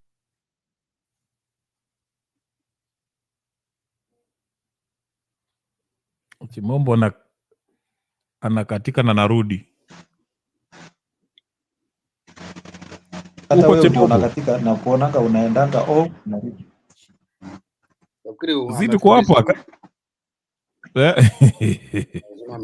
Endelea Chimombo. Ndio nauliza sasa. Hata kama tunasema yeye atasurvive. Akisurvive sasa, how will he work with president now? Because they are not in good terms. Yeah, itakuwa tu kama vile Ruto alifanya kazi na Uhuru. Uhuru alimsumbua, lakini yeye tu aliendelea. Maybe Gachagua ataanza kukampeni, ataanza kufanya mambo yake mpaka 2027 na watazidi kuwaruzana mpaka 2027. But you see na niko na hiyo again, if you see that if these people they cannot work together in good terms, we the people of Kenya, we will have to go to the streets and say that the driver is not good to work with the conductor, and we will not get the money from that manyanga ile basi tumetuma na wao kupeleka watu Rongai ileti pesa, so wote wawili dereva na makanga waende, so tutawatuma wote waende nyumbani na tutafute dereva mwingine na makanga mwingine tuwaweke kwa ile gari, ndio gari ilete wa Kenya pesa vile inatakikana. We have so many ways of killing this. Sasa swali utamtoa namna gani? Utamtoa dereva na makanga namna gani? Na wamekataa kutoka kwa majanga. Kwa street, the way Gen Z they were doing, and the whole country go to the street, even the international community will tell these people, guys, this is hot. You need to leave this place better than the way you found it. The people have decided that they want a different people, because we will not now come in as a Ruto ni corrupt, sijui Gachagua ameiba nini manini. No, Kenyan people, they have said you are not in good terms together. You want you people to go. They bring in other leaders to lead them when they are in good terms. When wakiwa na ile uhusiano mzuri wanaweza fanya kazi nao. Haya, hii ndio video ambayo Chimombo alikuwa ananiambia. Hii ya Mwilo, Justice Mwilo alikuwa anaeleza hii maneno ya everything has its own first, and the impeachment process that is ongoing regarding our deputy president is not unique. It's an application of the constitution. It's not something that has been plucked from the air. It has a constitutional process to follow. And therefore, to that extent, it is a constitutional process. If it comes back to the courts, it's been in the courts, the number of 20 whatever applications and cases. If it comes to court after Senate, whatever it is that happened, we don't know. We cannot anticipate the outcome of the Senate process. If it comes here, it's a case like the next case. It will be handled by we who sit in the judiciary in the manner the Constitution has authorized us to do, in the manner the law has authorized us to do. We can't go outside the Constitution. We can't go outside of the law.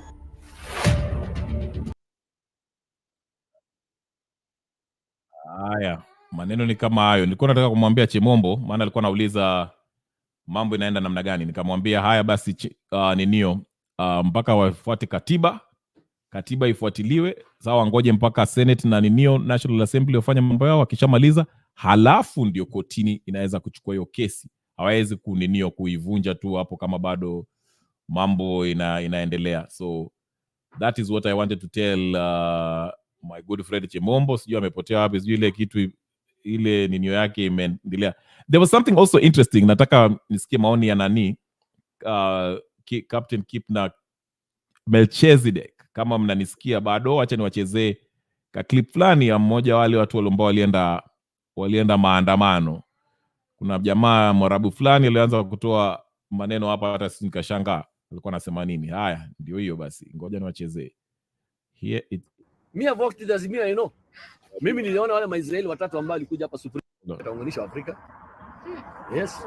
Raila anachezanga mchezo. Raila never wants to be the president. Raila anachezanga mchezo ndio akule nje kuliko ndani. Tenda zote anapata na hawajibiki. Me have worked with Azimio, I know. Mimi niliona wale Maisraeli watatu ambao walikuja hapa Supreme Court. Because wake ni ambao walikuja kuchocheza majudges. Niliende AIC Kibira Church kuambia Raila kina mdomo bagi alinifukuza. Nikakuja nikaambia baadaye Sheikh sisi tunaendelea. Raila's security guard has been trained in Israel. Why? Why will Israel protect you if you are an enemy? Lakini sinasemekana yule nani? Sitaki kama mtoto wake yule mnaona Israel. Ndio security. No, but why Israel? I don't know other countries which can provide security. Why Israel? Why? You guys, you don't know what is going on. But the story of security from Israel, nimesikia mara mingi sana. In the last national prayer breakfast, there's a rabbi that I know. He's called Rabbi Netanyahu. He's married to one of the Israeli envoys, and he's a former military personnel. And he was supposed to lead the prayers for the Jews at the national prayer breakfast. I walked up to the director of Mr. Oven and I told him this cannot be allowed. A guy who is killing children and women cannot lead our prayers. But mzuri alichelewa. Kama sivyo kungekuwa na nini moja kubwa sana. No, I was ready to go. Awesome. Me too. I would have been there. I would have need in front of Ruto. Mimi sitaki kujua. Utatuombeshaje na wewe ni mtu ambao huo watu? Bravo. True. Just because that you today are a rabbi. Who told you are a rabbi? You don't have other rabbis. Why is it that by coincidence he's an Israeli envoy? He's married to an Israeli envoy. What a coincidence. And he's a military personnel. And then Kenya does not have Jews, so why should he be allowed to pray? Kesho mtu wa Morocco atasema mimi nataka kuombesha, wa Saudi atasema mimi nataka kuombesha, alafu maforeigners watakuja kuombesha national prayer breakfast. Please repeat your story at Kenyatta tafadhali. Is it a coincidence? Jomo Kenyatta, Nelson Mandela, Mahatma Gandhi were all lawyers. Is it a coincidence? No. Dedan Kimathi was killed. His grave is not known. Do you want to tell me they don't know where the grave is? No, very much. The same thing they are doing in Gaza today. They've killed Ismail Haniyeh, Yahya Sinwar, and Hezbollah Nasrallah. They have killed these people because these are the true freedom fighters. They are going to give Palestine to Mahmoud Abbas, a traitor. The same thing they did with Kenyatta. What did Kenyatta do? Alikuwa anavaa kama wazungu, analala na wazungu, anaongea kizungu. Sijui hata kama alikuwa anakulanga githeri. No, everything ilikuwa ni kizungu. Ni ngozi tu ilikuwa nyeusi. What did Kenyatta do? Hakuchukua bunduki. He did not talk against the colonialists. Alipelekwa kotini kwa kesi ndogo kabisa. Na wakati wanasema alikuwa prison. Ndio wakati ambao Uhuru alizaliwa. Kwani Mama Ngina alicheza nje. Hakuwa prison, alikuwa amefichwa. Hakuwa prison. He was never, when he came out of prison, he was as healthy as he went in. Did you see the difference between Nelson Mandela and him? Alikuwa theatrics. Alitoka akiwa healthy hata kuliko alikuwa na video huko. Alikuwa amefichwa tu. Was even in prison. Haikuwa prison. Bado anatoa ngoma alafu. Unaona Paul Ngia alikonda. Paul Ngia alikuwa ndani. Lakini Kenyatta hakuwa ndani. Kenyatta alikuwa amefichwa. Ndio onekane apate sympathy. Alafu akaleta ni leader. The truth is out. Boom boom. Boom boom. Alafu what did Kenyatta do for us? Did he build another airport? No. Did he build roads? No. What did he do? Still land. What the Europeans were doing is what he did. Yeah. Mzungu mweusi. He continued the same legacy. Mzungu mweusi. Just grabbing the land that the white settlers had not grabbed. Kitu gani alifanyia Kenya? What is his legacy? Legacy ya Moi tunajua maziwa ya bure. Ya Kibaki tunajua ni barabara ya Thika. Ya Uhuru hata kama ni tunajua SGR. Ya Ruto tunajua ni corruption. Yake ni Boom. Oh, thank you. Oh my God, you've blessed me. Aya, ndio hiyo mnaambiwa maoni yako captain. Nianze na wewe tukienda alafu tuende mchezo alafu nakuja kudanganya hapa ati Raila alileta democracy Kenya. Where were the other Kenyans? How can one person out of like 50 million people, how can one person alone bring democracy to Kenya? Shame on those people who are telling us that. Sometimes I agree with this guy and some other things that he's talking about. Some I cannot even agree. But what achievement did Kenyatta do? Akona shamba kilomita sijui ngapi Nakuru pale. Mpaka pale sana. Akona shamba sijui Kwale mashamba ngapi. Kijana ameenda kunyakua Masai Mara. Masai Mara yote ni yake. Kwenda pale Serengeti Tanzania. Mwingine ameenda kujiegemeza hapo Lolgoria. Hii side ya Kianja ukienda tena Tanzania. Alafu mnakuja utudanganya hapa ati sijui Kenya, sijui Gachagua, sijui nini. Na nyinyi wenyewe ndio mmeenda mnatuibia. Gachagua akijaribu kutuambia kidogo mnataka kumgonga kichwa. Hiyo kichwa mnamgonga, mmeona haigongeki, mnamwimpeach. Mnataka kummaliza kabisa. Juu hawezi resign, hawezi simama kwa kiti yote. Kotini lazima isimame na yeye atuambie ukweli. As much as this guy is this Asian guy is wrong, he is right somewhere. He is right somewhere. Especially the last part where he's talking of the achievements of those all those people who have been leaders in Kenya. He's right. I see some comment sections there, but some people they are trying to kumkemea. But he's talking the truth. How can one person be owning like over 3,000 acres of land? Na kuna mwenye anaishi Kibera pale hata ana kitu. Wacha hata kuwa na hata sijui TV ama nini. Hakuna ile simu yake za tululu. Wacha hizi simu za siku hizi za kupiga smartphone. Hakuna. Then mnakuja kutuambia hapa Rigiji sijui nini. Mnaleta mtu ngoja Kenya Ribe, mnaleta mtu kama Faruk hana hata certificate hata moja ya shule. Is the person in all the functions of the government. Is the second in command. Yende ako nyuma tu ya Ruto hapa. Mkia Ruto tu ako hapa, hata Ruto akinini anateka hapo chini. Bana. Until when? There's a problem with this leadership. But our people, I wish Mobo would have been here. That's why I sent him the link to come here. You have never seen him, Kenya Rebel. I've been fighting with this guy on Facebook. Inbox on Facebook. When I tell him we are being led into a wrong direction. How can the governor for Nandi somebody sang. Anaweka payroll mpaka mama yake ako kwa payroll, mpaka baba yake. Babaka kama unaweka mtu hata ako na miaka sijui 90 what ako kwa period ya Nandi County ya county government analipwa mshahara. Tusema anafagia wapi? Atafagia masaa mangapi? And then you come here to tell us that Rigiji this, Rigiji sijui kateremka chini, ikaenda upside down. Sometimes even those people at the comment section, I pity for you because you don't want to come inside the forum we discuss together.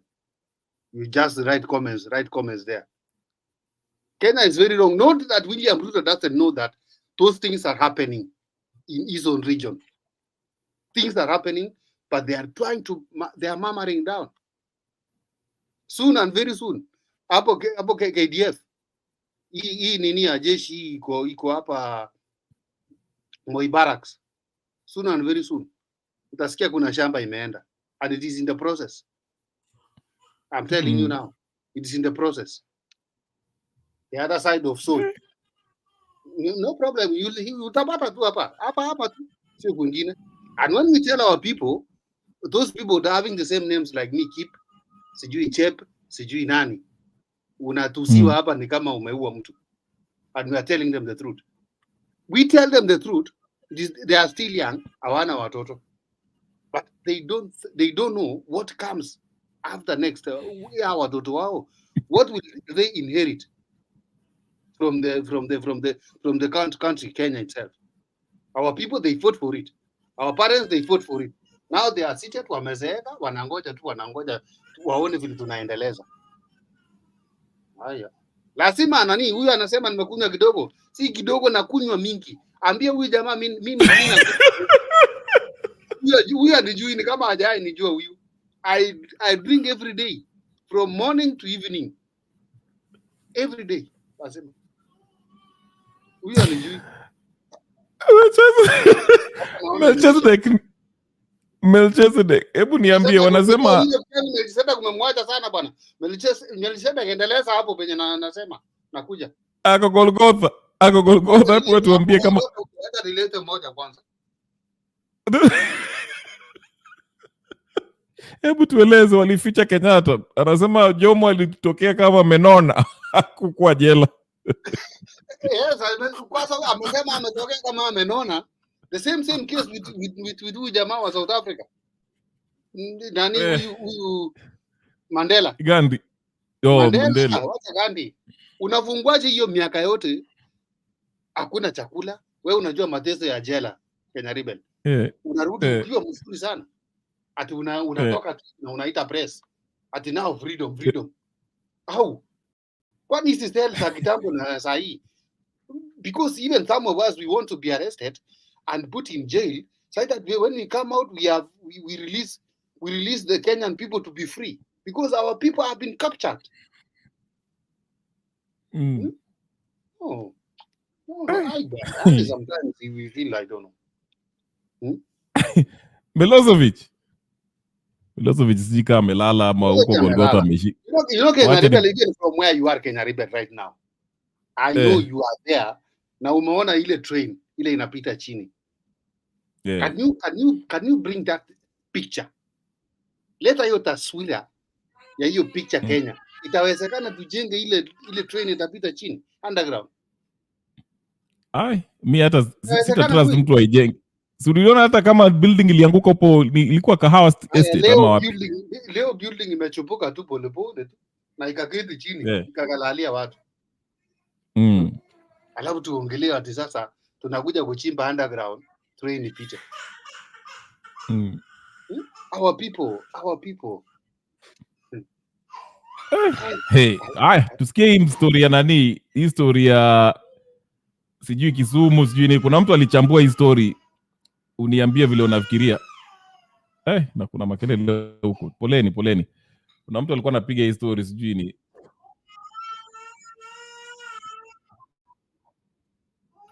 Listen, Rigiji is saying it is now that he realizes that he was dealing with a vicious president. As in, it is now clear for him now that he was dealing with a vicious president. But let me say something which is which caught my eye, that there were multiple attempts to end his life.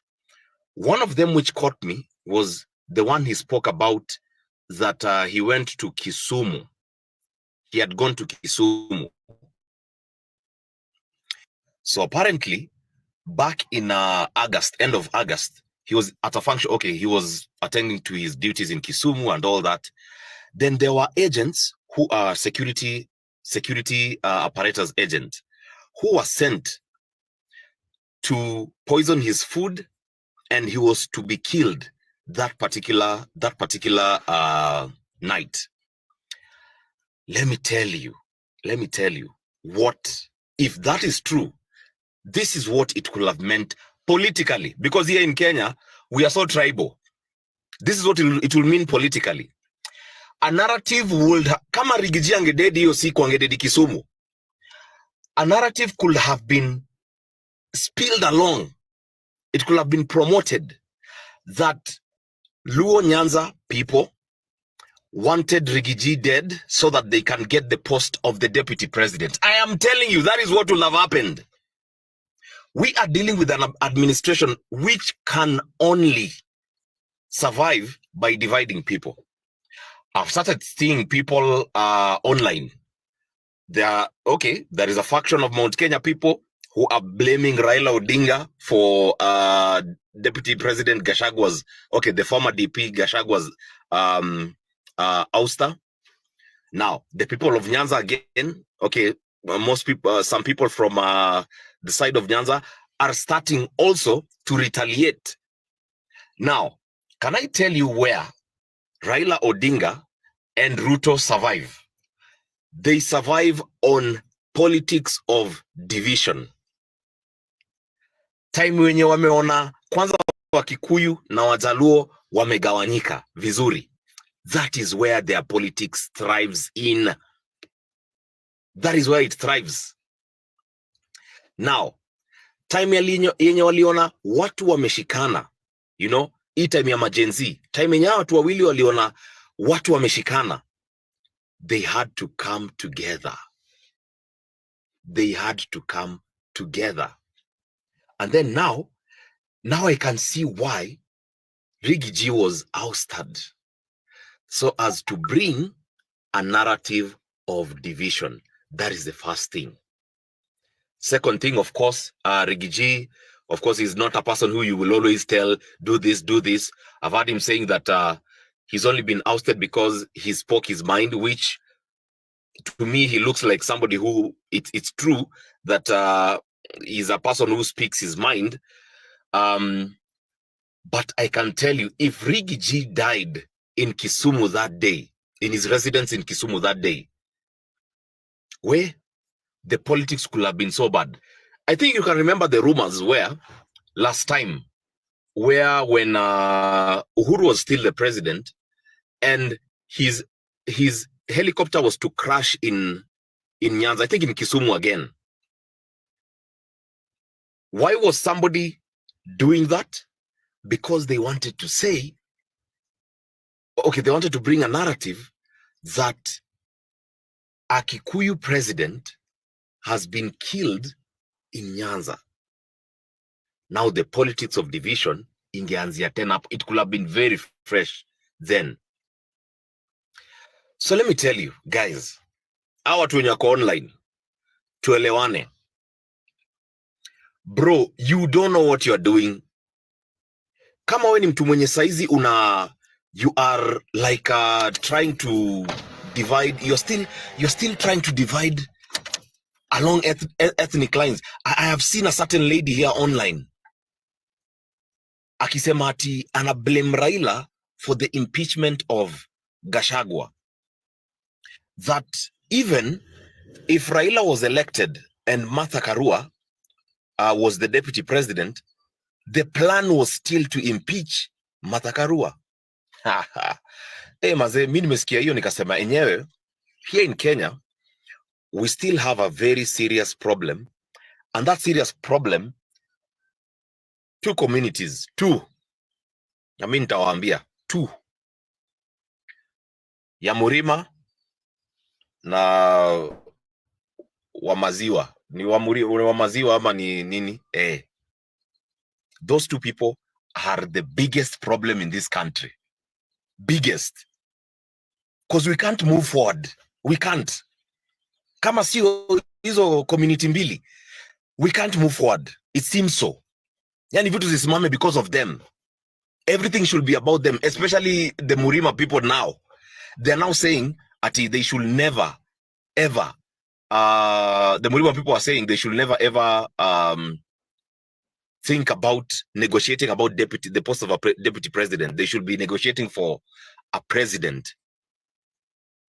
Fine, it's their decision.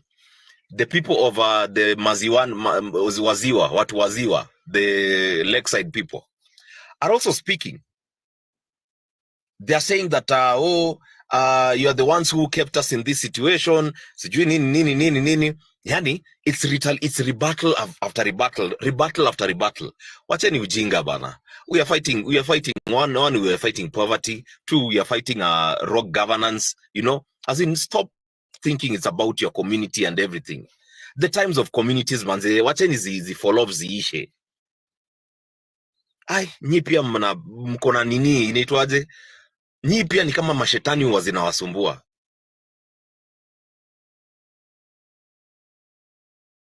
Haya, maoni namna gani? Umerudi captain? Ndio nimefika. Nimekuja. Umesikia? Umeongeza na pombe nyingine. Chimombo amerudi. Huyo jamaa. Haya, huyo jamaa amenipiga. Amefanya nini? Amenipiga ignition. Siko hata niongeze wapi glass.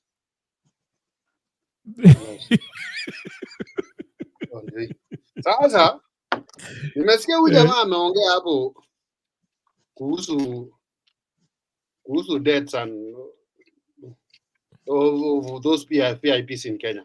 Even right now as we speak, Kenya Rebel, we are not satisfied on how the general himself died the other day, because that is the most recent death in government that we know. Even though the son is trying to cheat us that it was a natural death, and I like even the way Senator Oburu told him that some of us from the same region, we have faced a lot of deaths, and we are not even satisfied. It's like we are victimized. Even some of us where we sit, we don't feel safe because we are Kenyans. We have also seen some Kenyans, like from my region. The other day we saw Kenai, he died. We don't know what. We were not told even any report. Some of them, like the former ICC witnesses, they died. We are not told anything. So when it comes to the way this guy was talking about, we have to do more thorough investigation. Even though Gachagua is telling us this thing when it is late. He was supposed to have told us when he was still in power before impeachment, so that he can tell us, my life is in danger. I'm working in government with my president as the boss, but things are not working well. Hapo sasa ndio tungeelewa. But it is not too late. The God has stopped everything. It is still time to do proper investigation.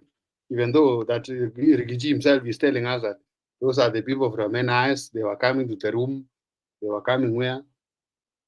Even I saw from another media, personal media, that there are some suspicious people around the compound of the deputy president. They don't know what they are doing, and they don't know those people. And when they are asked, what are you doing? They can't speak themselves. You see? So we need to be told the truth. And if there is any problem with the deputy president, and the court has stopped everything, and they should work together, they are not working together to do the work for the people of Kenya. They are working together to go home immediately. Both of them, they have to go home. How about you, Kenari? Chemobo, wacha ni Chemobo pia ametoka. Chemobo, maoni yako vipi? Tuende round ya mwisho, mimi niko karibu kufunga duka bana. Sijui saa hizi ni saa ngapi uko pale mnekaa. Hata ni karibu asubuhi Kenya. Chemobo, maoni yako namna gani?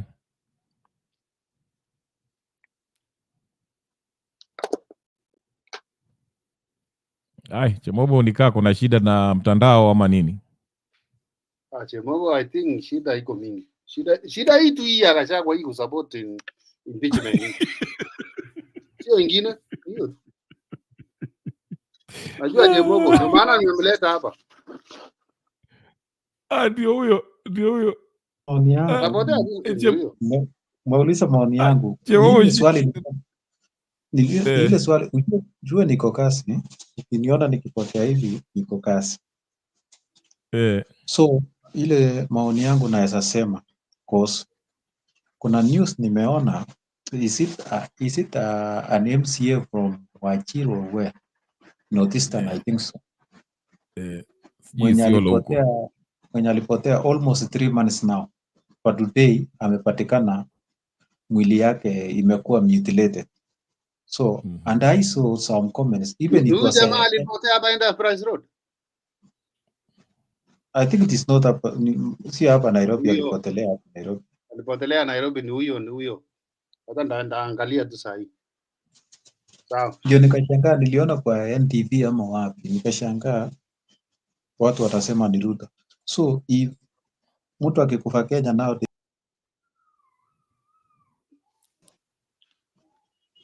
that's why I write that. That's why nimeandika hapa, nikaandika let us be realistic. When death occur, hata kama hutaki mtu. Yeah. But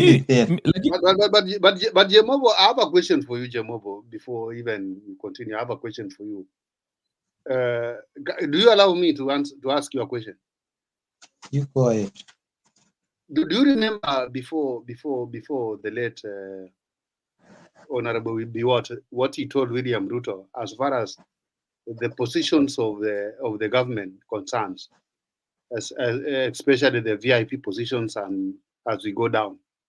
Do you remember when I think they were in a burial somewhere for Makto, if I'm not wrong, in Uasin Gishu? Huh? You don't remember?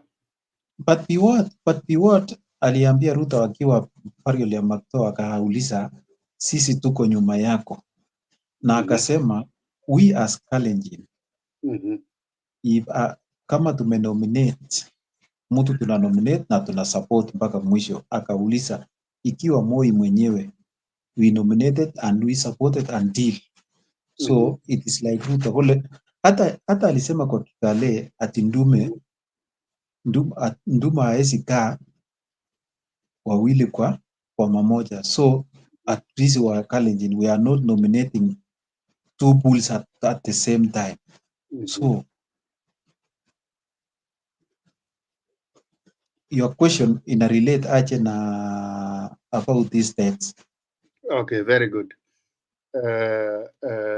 You have put it very clear. Let me ask you, did you hear Biwott somewhere saying akisema wewe Mheshimiwa Ruto wachana na hizi nafasi zingine kidogo kidogo, wewe uko pale juu. Unfortunately, I see you are disappearing. Wachana, wewe uko pale juu, wewe kasana na mambo yako huko juu. Hizi nafasi hapa chini wachana naye. Ndio maana nani Biwott alisema hivyo ni ile Gideon Moi na Ruto walikuwa nang'ang'ana. Gideon Moi si alikuwa nang'ang'ana kwa upande yake mpaka anasema Ruto ameniita ngetai ama sijui nini. No, you are going far. Hapa haiko imefika hapo, bado wewe umeenda mbali. The problem there was that Mandago alikuwa anasimamishiwa mtu kutoa Mandago. Kumbe wewe kweli uko nyuma na siasa ya Uasin Gishu. So anyway, what I'm trying to say as far as the date of this MCA concerns is that haiwezi kuwa kwamba wanataja William Ruto kwa hiyo kifo just anyhowly. William Ruto might be clean or white as pamba as he is. We don't know. Wenye wanajua watasema. Lakini mbona wametaja William Ruto? Mbona sio Raila Odinga? Tukifuata hiyo VIP, mbona sio umesoma vile watu wanaandika kweli. Wamesema vile Uhuru alikuwa anatukataza Sosa kwa Kikuyu, let us build out pain. Ruto ndio anamaliza hao. How comes even though hata Ruto hakuwa anajua MCA fulani atachaguliwa kutoka mahali fulani, so he didn't campaign for an MCA. It is their local people who campaign for their MCA. This is the person I was talking about now. Kuna jamaa pale kwa comment section anaitwa one dem 99. MCA huyo alikuwa kwa gari ya taxi pale Enterprise Road. Alafu kuna Brado alikuja akaingia mbele yake. Kidogo kuna ingine tena akaingia mbele ya ile Brado ingine. Na wakamchukua kwa ile taxi wakaweka kwa ile Brado na wakapotea naye. Ni huyo. Enterprise Road pale Industrial Area Nairobi. Na alipotelea hapo. Na sasa kama mtu amekuwa na watui na mtu mwingine fulani na mtu akateka advantage hapo. So it means ni Ruto. Hatuwezi kataa kwamba sio Ruto na hatuwezi kukubali kwamba ni Ruto. Lakini kwa sababu amepatikana, hiyo mutilations of all the body parts has been found, let the forensic analysis take place and we will be told what exactly has happened.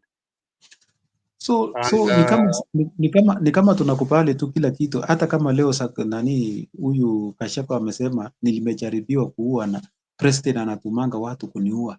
Amejaribu kuniua mara mbili. Mara ya kwanza alijaribu akiwa na Kisumu mliona vile walikuwa pamoja na akaaliko. So I think that one for Kisumu, Jemobo, that one for Kisumu, I don't dispute what Gachagua is saying. Because he is the immediate boss for Gachagua, and if in any way, there might be a reason why. Right now, if I disappear here, Kenya Rebel, the host, will be held on toes that muliongea na mara ya mwisho kwa platform yako. Alienda haya, hii kusema niliwekewa taa wa chakula hapa sijui wapi, Nairobi sijui walikuwa wapi. Sio ingekuwa imekuwa kwa news kitambo. Kama aliwekewa chakula kweli, mtu anaweza kuwekea chakula and then you wait for a song. Maybe he's trying to cover up his boss. He doesn't want to show up that his boss has a weakness. Mbona huku tuonyesha you are healed kama uliwekewa chakula. alisema hakukula, aliondoka pale mbio sana. Nani alimwambia? Si angeenda kuripoti na hiyo story ingelipika. Uwezi sema mtu anaweza useme captain, uwezi jua useme leo captain mimi nimekupigia captain. I think Jemobo, you understand how this thing works. You understand these things work. Before a VIP like Gachagua or even William Ruto occupies an hotel, there is NIS. They have to investigate everything. They have to do some patrol. They have to check on everything. And NIS will be there 24 hours before. I think you understand that thing. Na uwezi niambia deputy president na president wanaweza kwa mahali pamoja, hawezi kula at the same table wakiwa hapo. You can't cheat me like that. No, there is no cheating. There is no cheating. But you know, when something has been planned, it has been planned. No. You see, because you remember even the death of Ngaiseri. Until today, we don't know. Ngaiseri alikupa kwake. Ngaiseri alienda akakupa kwake. We don't understand. Let's not go there. We are now in this thing of Rigiji and his boss that they are not in terms. So tusikubali tu stories yenye inakujanga randomly when unakuanga tuseme umekuwa sidelined, alafu unaona sasa huyu si mtu amenifanyia hivi, let me cook another story to say so to implicate. The way one damn to double nine is saying, let's not play politics of elimination. I support him that let's not eliminate our people. Yeah, and let's not cook. Na ile tunasemanga let's not implicate some other things. So na anasema hiyo story hiyo kesi yake aliripoti kwa NIS. Hakuna haijaripotiwa hiyo. Why now? Unakuja kwa press. Hey, it's not that it hasn't been reported. Vitu vingine za VIP you can't know. Yes. So you can't know whether it was reported. And the reason I believe him is because there is a time Moses Kuria said that Gachagua amekataa kukunywa chai State House. Sasa kama yeye hataki kukunywa chai State House, how will they also go to his residence and take anything?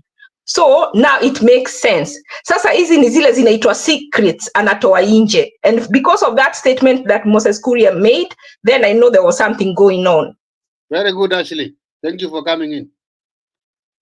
There is something wrong in our government, and there is this elimination of people because they are not subscribing to your... You people, do you remember the time?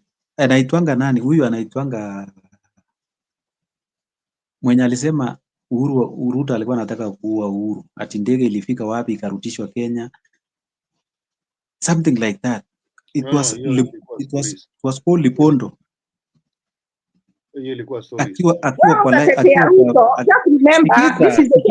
it is my opinion. It is my opinion. I'm not okay, it is not right for me to give my opinions, eh?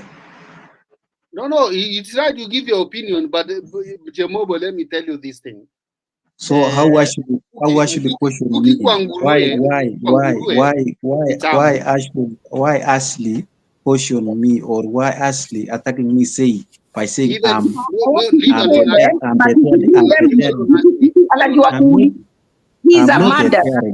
not deterring. He's abducting people. For you to come and say that nani anadanganya, you have to come with more than that. You have to come with proof. You have to come with the truth, because I was trying to bring another story whereby people say when it was in an event of Moses Kuria that time, Lipondo says even Moses Kuria denied. Okay, Jemobo, when I tell you mkuki kwa nguruwe ni tamu lakini kwa binadamu, even that one is a very serious attack on you. Let me withdraw my sentiments, because I am not based in politics. I withdraw my sentiments, and let me just hear you only. Okay, Jemobo, let me tell you. I think I'm so sorry to say that. Maybe I came across strongly, because there are some people who believe like you. So it is good to say, and then we debate. But the reason I believe Gachagua, unfortunately, and mimi nimwambia before, when someone does something to you, don't keep quiet. Say it immediately. The reason the IEBC officials, the 4 of them, were not believed is because they waited until the end and then they started saying there was a problem. Even Gachagua, you see, the problem is, angesema siku hiyo amepoisoniwa, you know, he was still trying to retain that relationship. Ni kama ukikuwa kwa marriage, when your husband starts abusing you or your wife, you don't talk until it get to where it is not repairable. In the beginning, you try to contain it within. And I think that is what Gachagua did. I don't think Gachagua can come and say such a serious claim if it is not true. And the reason I feel it is true, it is because hata iko hapa kwa nini kwa videos ukizitafuta na Ashley, na the reason nimeleta hiyo story ya event mwenye Moses Kuria alikuwa wakati huo, na and then Libondo come and raise a issue says ndege ya rais ilienda mpaka sijui nchi gani karutishwa Kenya because Ruto wanted to kill him.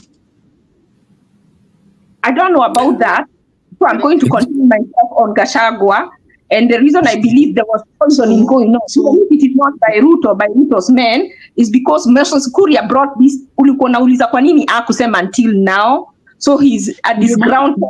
Ndio maana nimeleta nikasema tusiwahi tungojee stories ina rapt from another disease.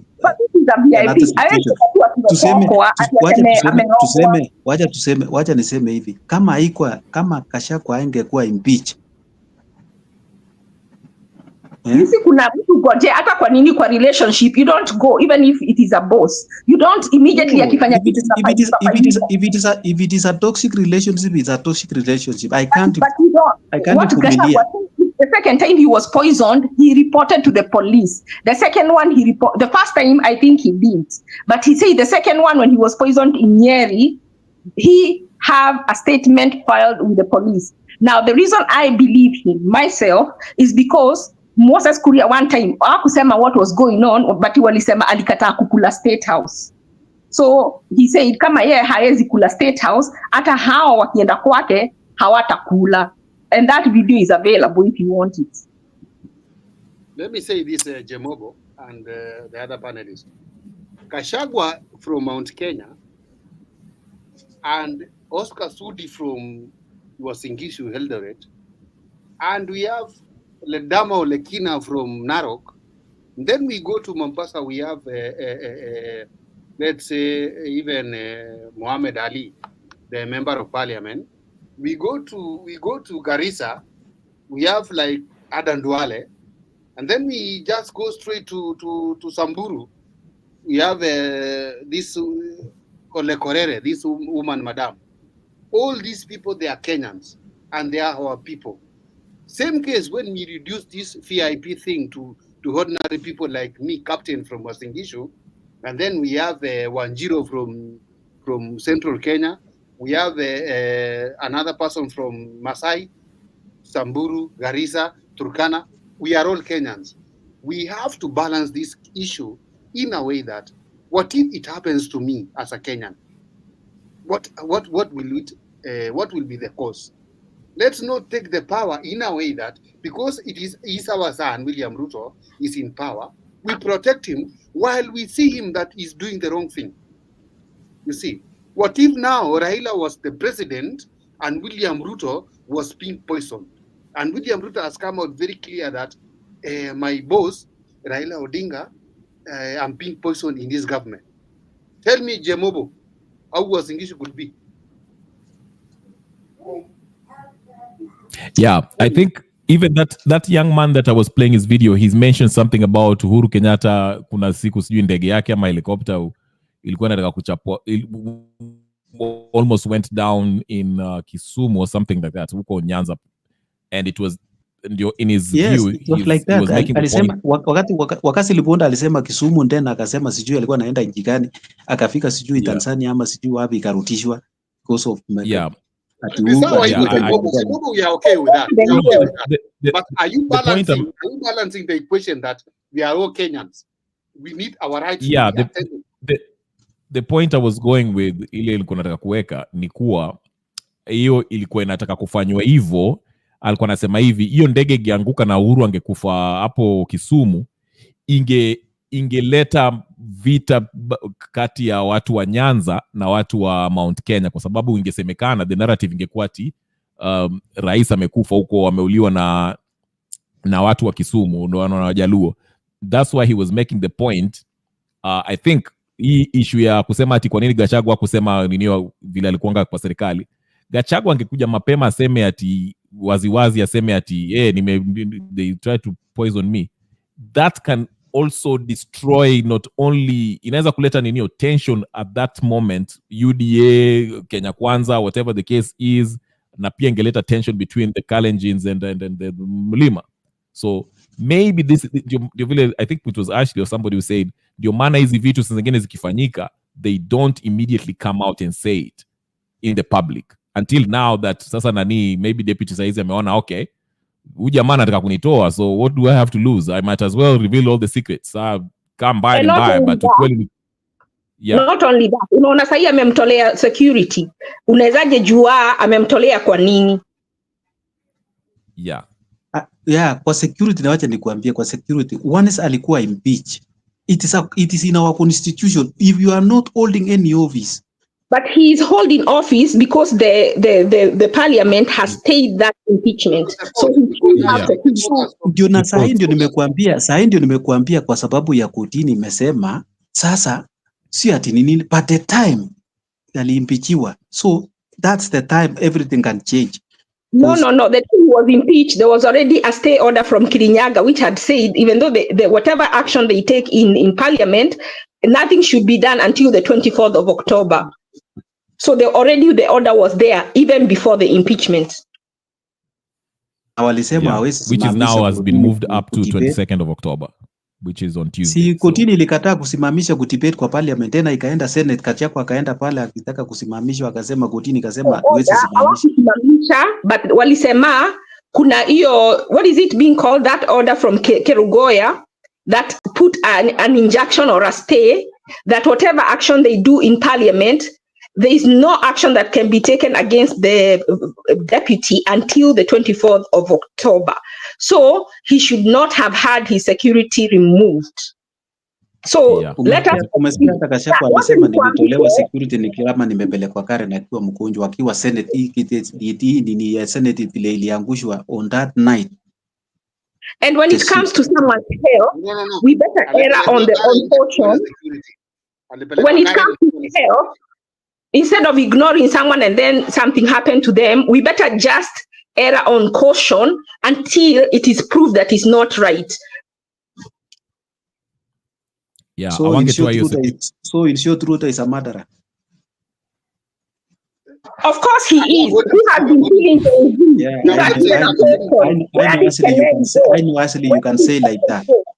Watu wamekuwa abducted na wanaabductiwa na polisi, wanaenda kukua kwa kwari. Ni nani anawaua? Who is giving out the orders? That is, if William Ruto is a murderer, Jemobo, it's according to you. No one has said that. He has confirmed. I have said that. I have said that. Actually has confirmed. So he promised Kenei's parents that he was going to make sure justice was done. Okay, then it was Uhuru's time. Now he has been in parliament for 2 years. What has he done to get that case resolved? Murderer. So during Uhuru tenure, wakati Uhuru alikuwa president, hatukupata abduction, hatukupata killing. No, not deflect. The topic now today, right now, we are talking about Ruto. If you want, we can start another one on Uhuru, but right now, stop. We are not protecting anybody. I will not protect a murderer, whether it is Uhuru, whether it is Ruto. Uhuru had bodies in Libayara, and Ruto had bodies at the Kware and at Mukuru Kwanjenga. I do not support any murderer. We cannot talk of Uhuru right now because Uhuru. Actually, I am a Kalenjin. Actually, I can say it because listen, Captain, I'm a Kalenjin, but I don't support tribalism. So, actually, has come confidently. I think she is a Kikuyu or who. So I am a Kikuyu and I'm a Kalenjin, my dear. No. Both. Stand by I Kikuyu. am both. Because if you I hate am Ruto, both. you hate Ruto by nature. So No, I don't hate him. Hate is a very big word. To hate somebody, you have to care about them. I do not know him. I hate how he behaves, and I don't like murderers. Kenya Rebel will tell you, I don't like Uhuru. I was supporting Ruto in the last, we were with him. Isn't that true, Kenya Rebel? So do not Yes, put that's words true. in my mouth. I just detest people who are killing our young kids, and there is no reason to protect them. Kesho ni wewe. Remember. Jemobo, Haya. let me put this one to you in a very, wacha nitumie Kiswahili kwamba sisi hapa tumekuwa na Kenya Rebel anakuanga hapa, Ashley anakuanga na wengi wenye si hawajakuja kwa platform kwa sasa, maybe wamelala, hata wenye wako kwa comment sections akina Wandem, Negus, Chief Negus, all of them.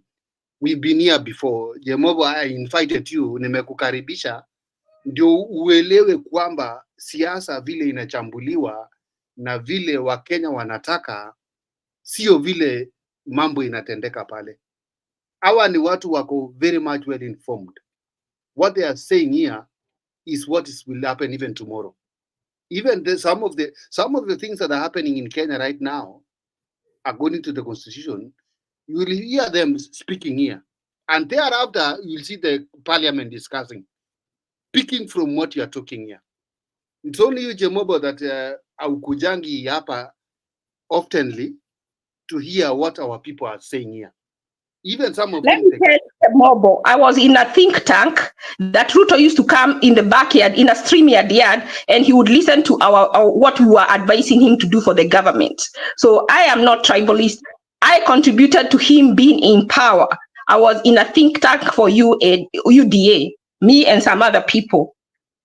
And for example, Jemobo, do you know Wasingishu County now they are opening a different textile industry apart from Rivertex that is owned by the government to compete with the Rivertex for the government because of the advice from the people on these platforms. He is not here, maybe he has run away, but that thing is in process right now. The county government of Wasingishu, they want to have their own textile industry to compete with Rivertex because of the advices they are picking from us here. Ndio huyo Chemobo wako hapa. Chemobo Yes, amesema is not holding any grudge. He's holding grudge to some of us because some of us, we are well informed and we know our leader. We know our brother. William Ruto is our brother. He's more even than a brother, even to me, even you, Jemobo, you know it very well. What he's doing, you know. I don't hold any grudge with anybody. So I'm not a politician and I'm not good in politics. So Jemobo, Okay. if you want pure politics, and come here. These people will panel beat you. They will give you some utakunywa, utashika laini. Let me just remain a voter. When I vote anybody else with whom I like to vote in. So knowledge is power. I'll not be a politician. You might be voting for the wrong. Let me ask you to give me wisdom not to be a politician. I don't like this politics. Don't say you don't like politics, na unaona university cases inachukuliwa na tunanyamaza. You know what, Captain? It is about my life. University.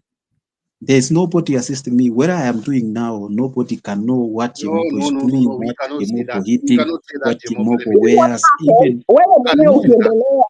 what will happen, you have to look for extra security. Because if your neighbor is doing bad, they'll come and steal from you. That is why you don't have to worry about kama mtu ni Mkikuyu, Mkalenjini, Muluo. If everybody is having something, then you'll be more at peace because nobody will be coming after yours. That is why we are told to be collective in a community to care about one another. Ashley, do you know that? Let me confirm to you, Ashley. I have we in our family. I think we have 2 Kikuyu women married by my brothers. I think Jemobo is having a problem that he has to be here always, because even for Kenya Rebel, Ashley, he is back. Kenya Rebel, you might be having a very good deal somewhere that you say, Captain, are you qualified for that deal? Can you go for it? If I hate Kikuyu, I could have hate my in-laws. Yeah. No, Jemobo, you cannot be like that. You cannot be like Captain.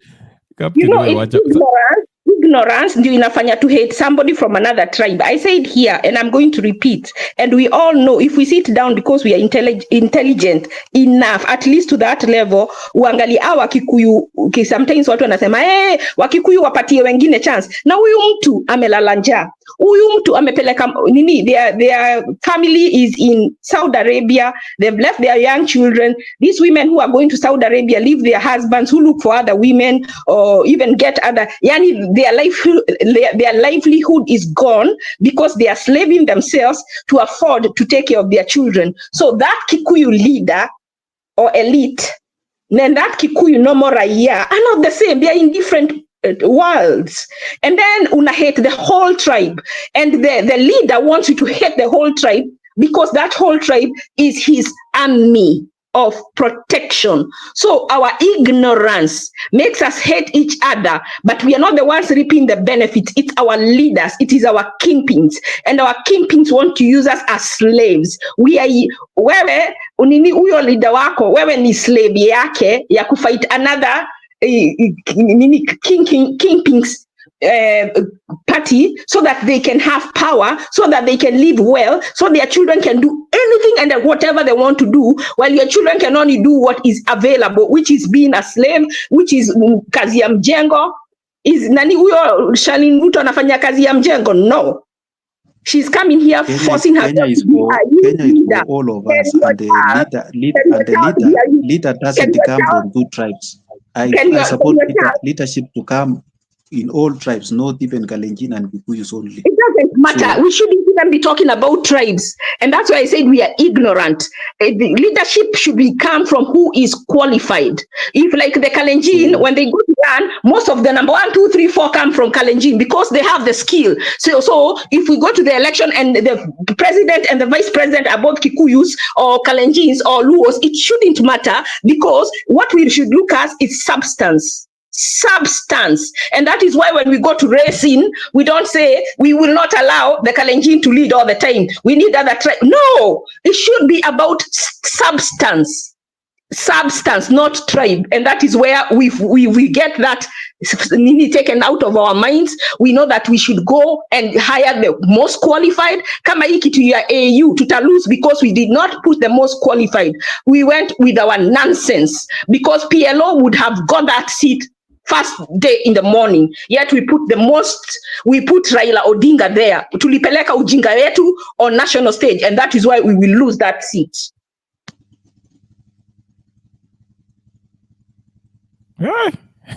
Mambo imekuwa moto hapa. Moto kweli kweli. Hapo kwa BLO Lumumba. Alisema kwamba there is no any magical in the ballot box. A thunderhead is just a thunderhead, and we elected a thunderhead. That is what the Lumumba said. There is no any magic in ballot. Anyway, haya, mimi nafunga duka. Maoni yenu ya mwisho jamani. So what I can tell my brother Jemobo here is that my brother, I want us to call a spade and not a big spoon. Jemobo knows me very well. He knows my profile. And he knows even where I am. I'm not supposed to be here. You understand why? I'm here because of 1, 2, 3. When let's not be beating drums when the people of Kenya are suffering while we are eating with a big spoon. That is wrong. I like the way Gen Z has put this country on toss. That we are all Kenyans. Jemobo, we are all Kenyans. When I see Kenya Rebel there, I see my brother.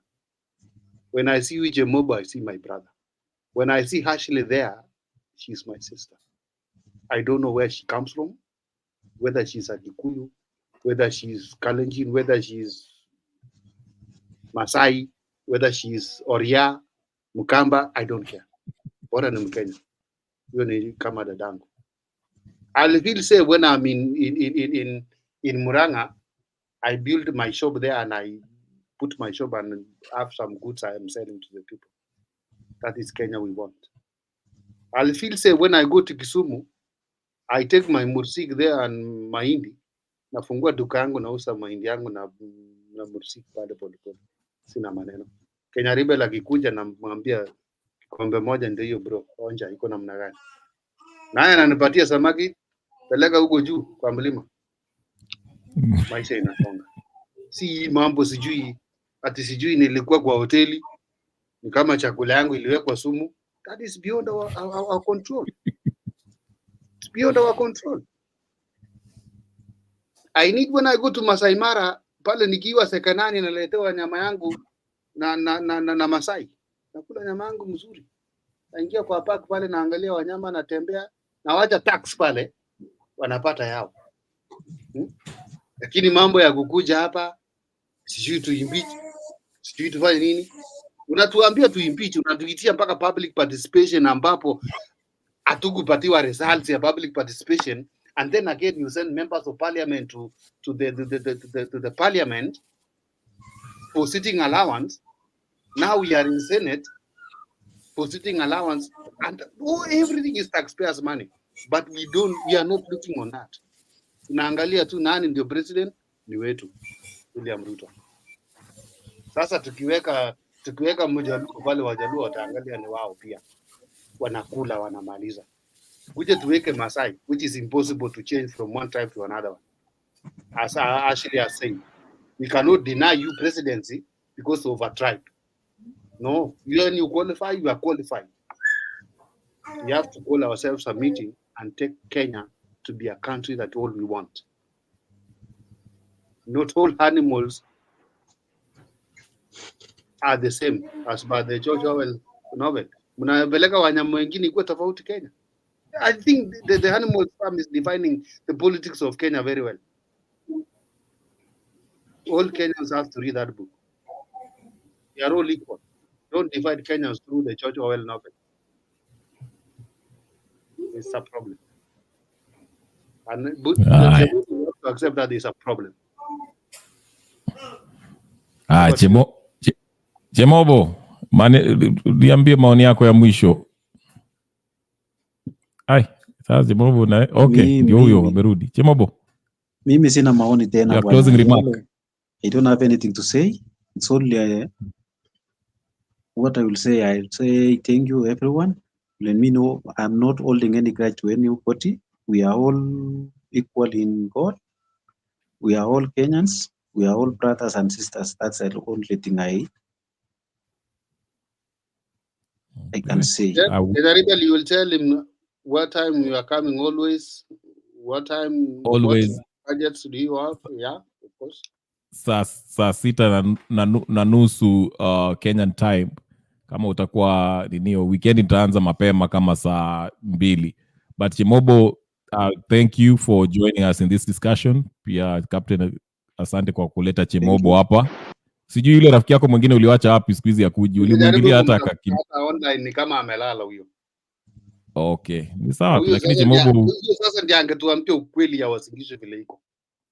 Yeah. Okay, yes. We should have a wasingisho session one of these days. Kuna chemuka mpaka Nandi Governor Sang mama yake kwa Peru. Ya nini? Ya county government of Nandi. Mtu ako 86 sijui 80 what years ako kwa Peru ya county. Captain, we need to do some what we call thorough interrogation. We don't rely on speculation. So we need to do some investigation. Let me tell you this. Butia, we have done that thing through Germany. You know, Jason, you are German. No, Jason is a human. Jason is a human being like me. I can cook any story, and people will understand it. So to send some DCI or anybody to be there, make some thorough investigation and make some monitoring clause to such people. Okay. You know, like Nandi, it was so hard because those people who are like coastal workers or what coast workers, there were so many. So others, they didn't want to be touched. Okay, let me ask you, Jemobo. Don't worry, Kenaribe. Don't. I'm taking just a little of your time. There is this singer by the name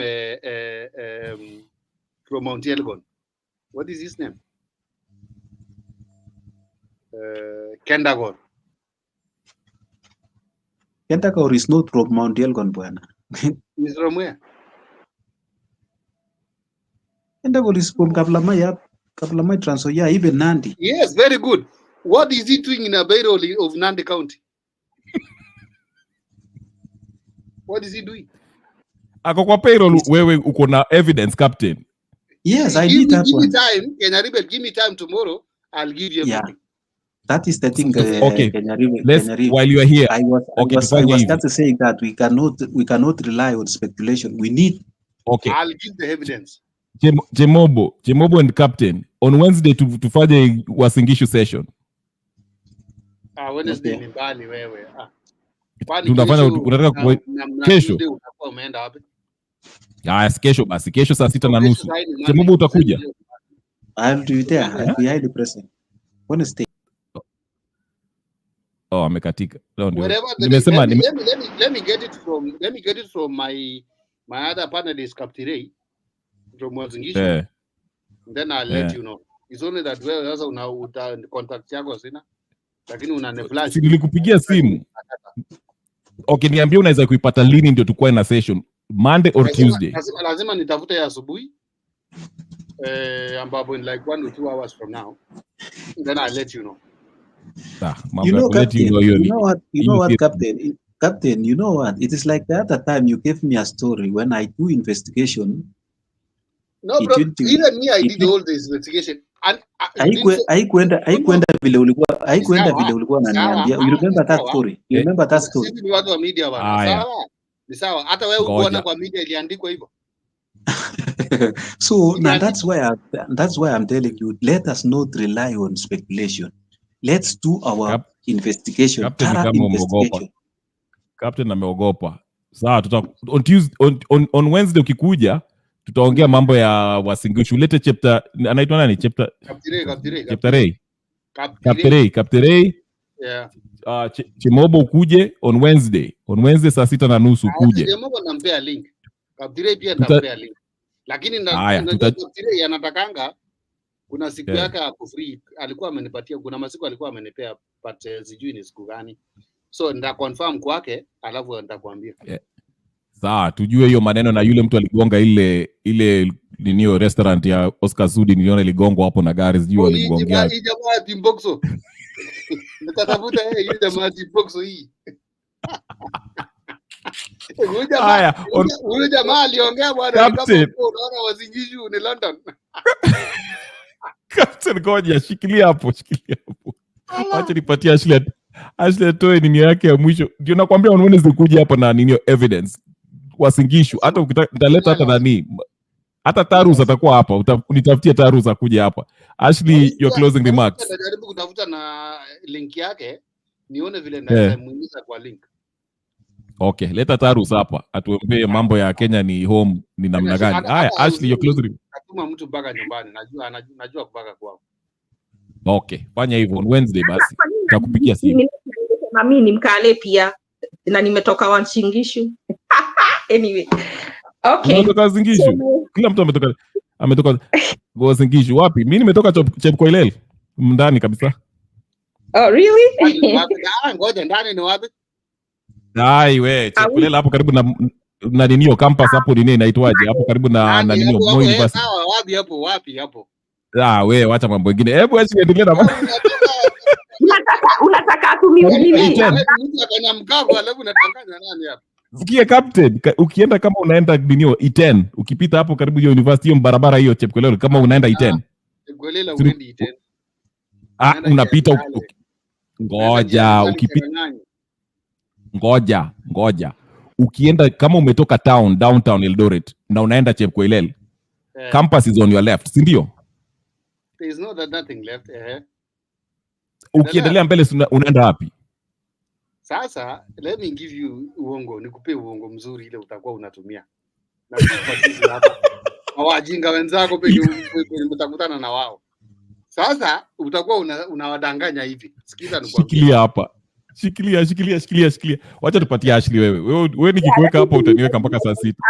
Guys, my closing remark is going to be the one which for Martin Luther King, where he said that he longs for the day when his children will not be judged by the color of their skin, but the content of their character.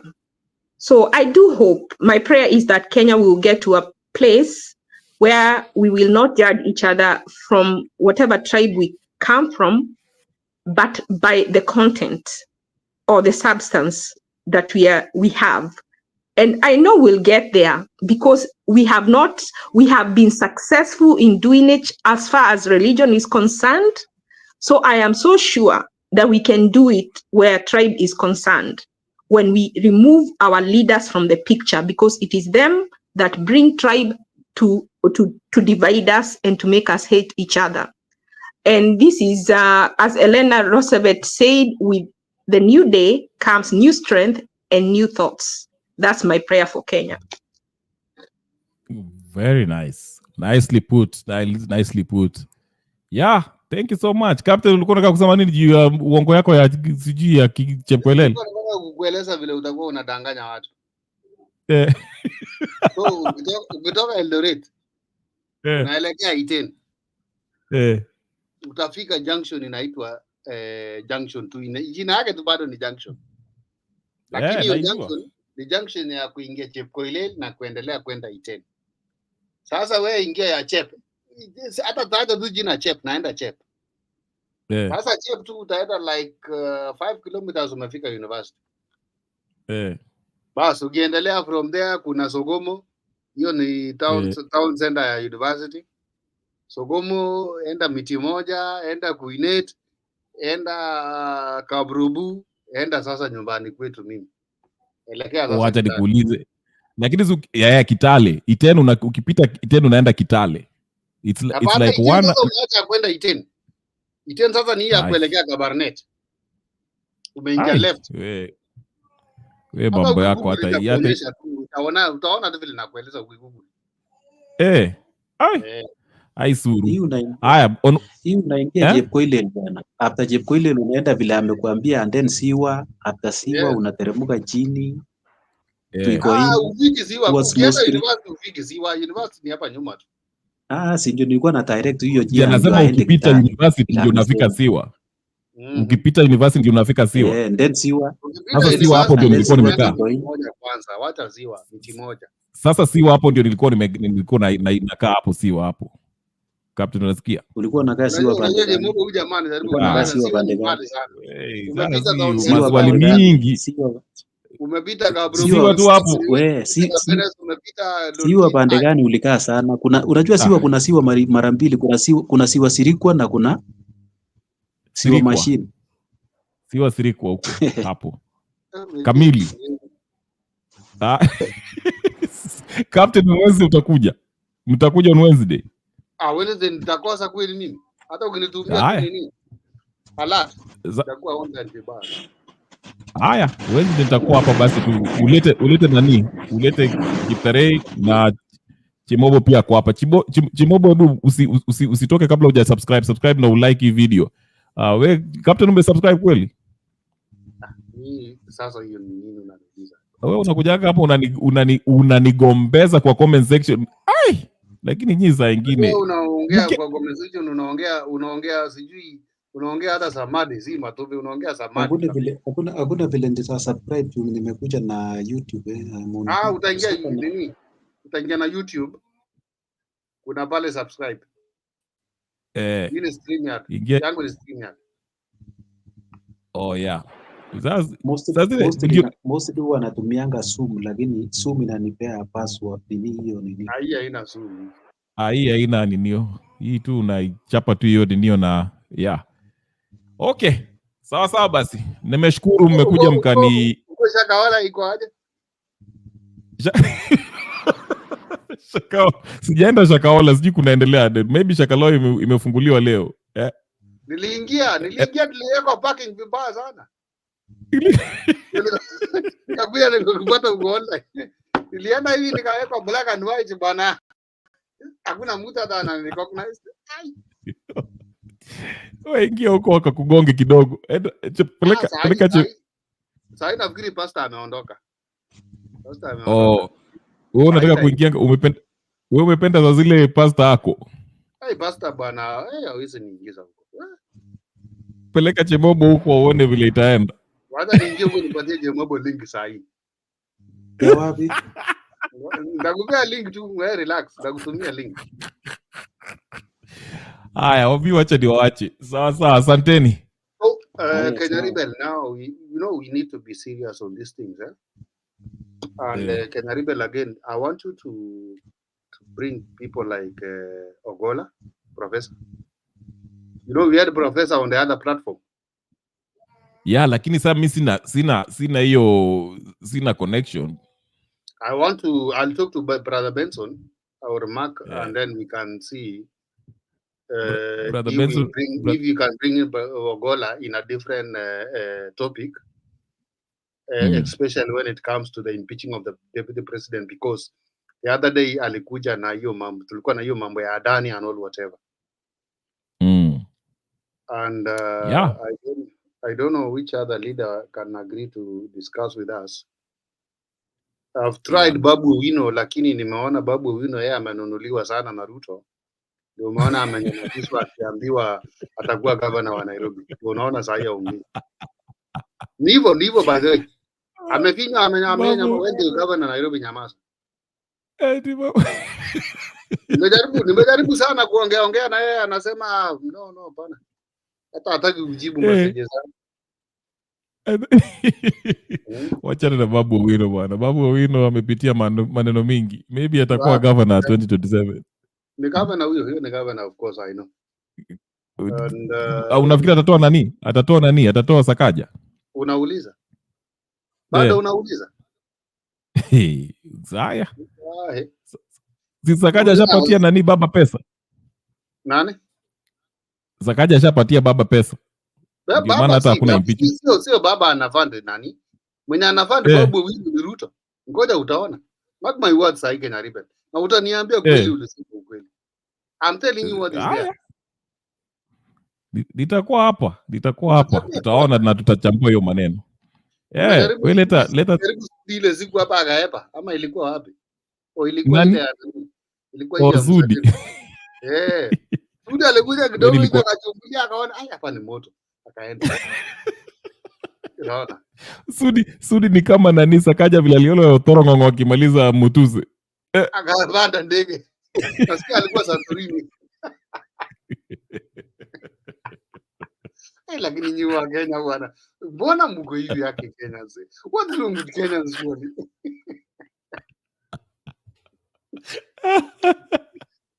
Kodi wanasema Johnson Sakaja ati Santorini. Aya kidogo can you nani Muita anaambiwa can you bring in your nini anaitwaje Gachagua anaitwaje sasa hiyo kwa koti? Kuna jina ya kotini wanaita. You ni client ama nini? Witness. Can you bring in the witness? Aonekani. Kidogo. What is wrong with the witness? Sijui bla bla bla bla. Madakika zinaenda mpaka nani akasema simamisha masaa isiende. Unajua Mboli Muita akaitisha apewe nafasi aongee. My client has fallen sick. Amepelekwa hospitali. I don't know what. Kenya bwana. Hako na maumivu kwa kifua. Kidogo next day. Yule ndio anapointiwa. Kenya na ni wachata Kenya. Hata Waafrika wenye tuko nao hapa. Akisikia tu unatoka Kenya, tunakuangalia kutoka kiatu mpaka kichwa anachimbia. Hii watu wako na akili gani hawa?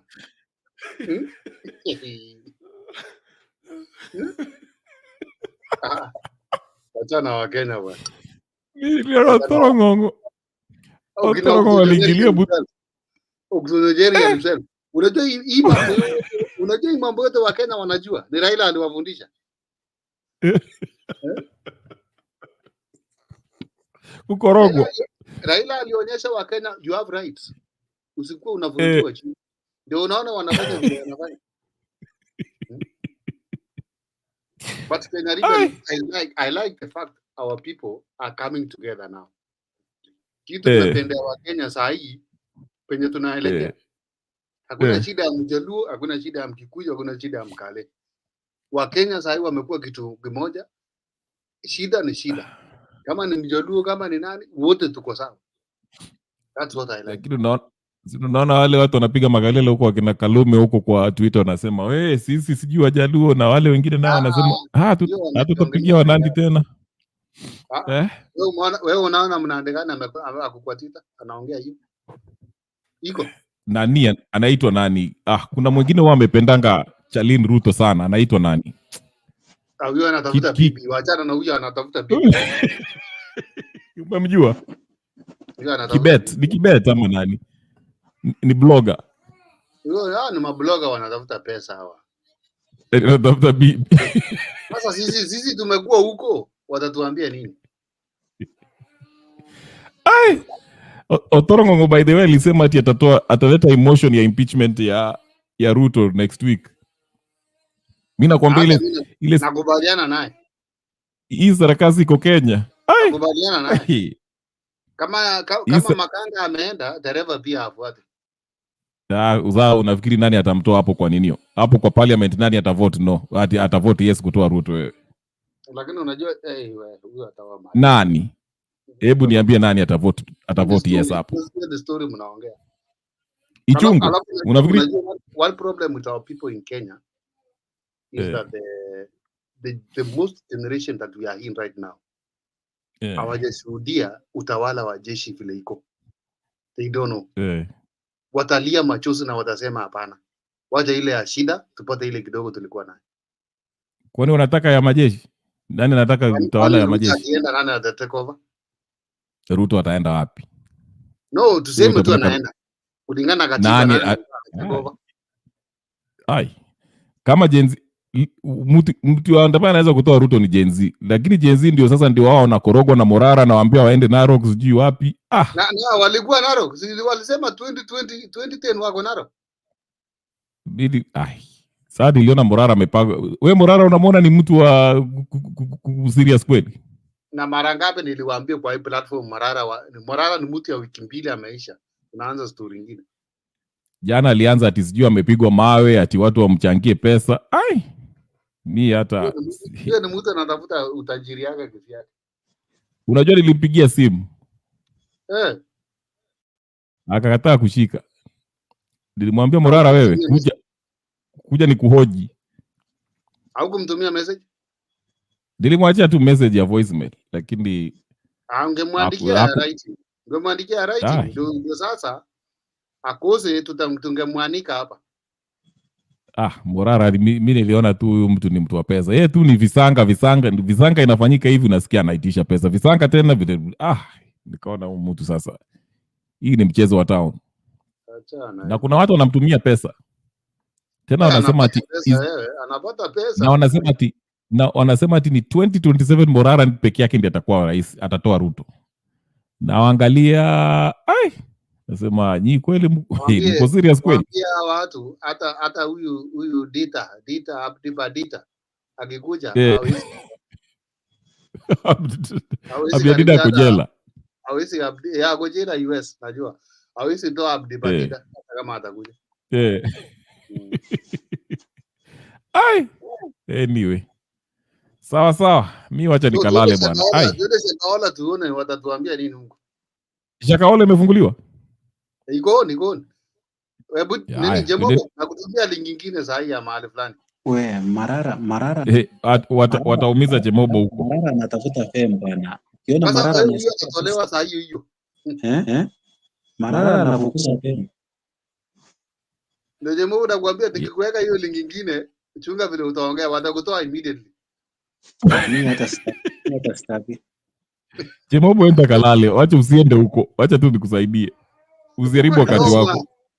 Hata simu inasema iko 12%.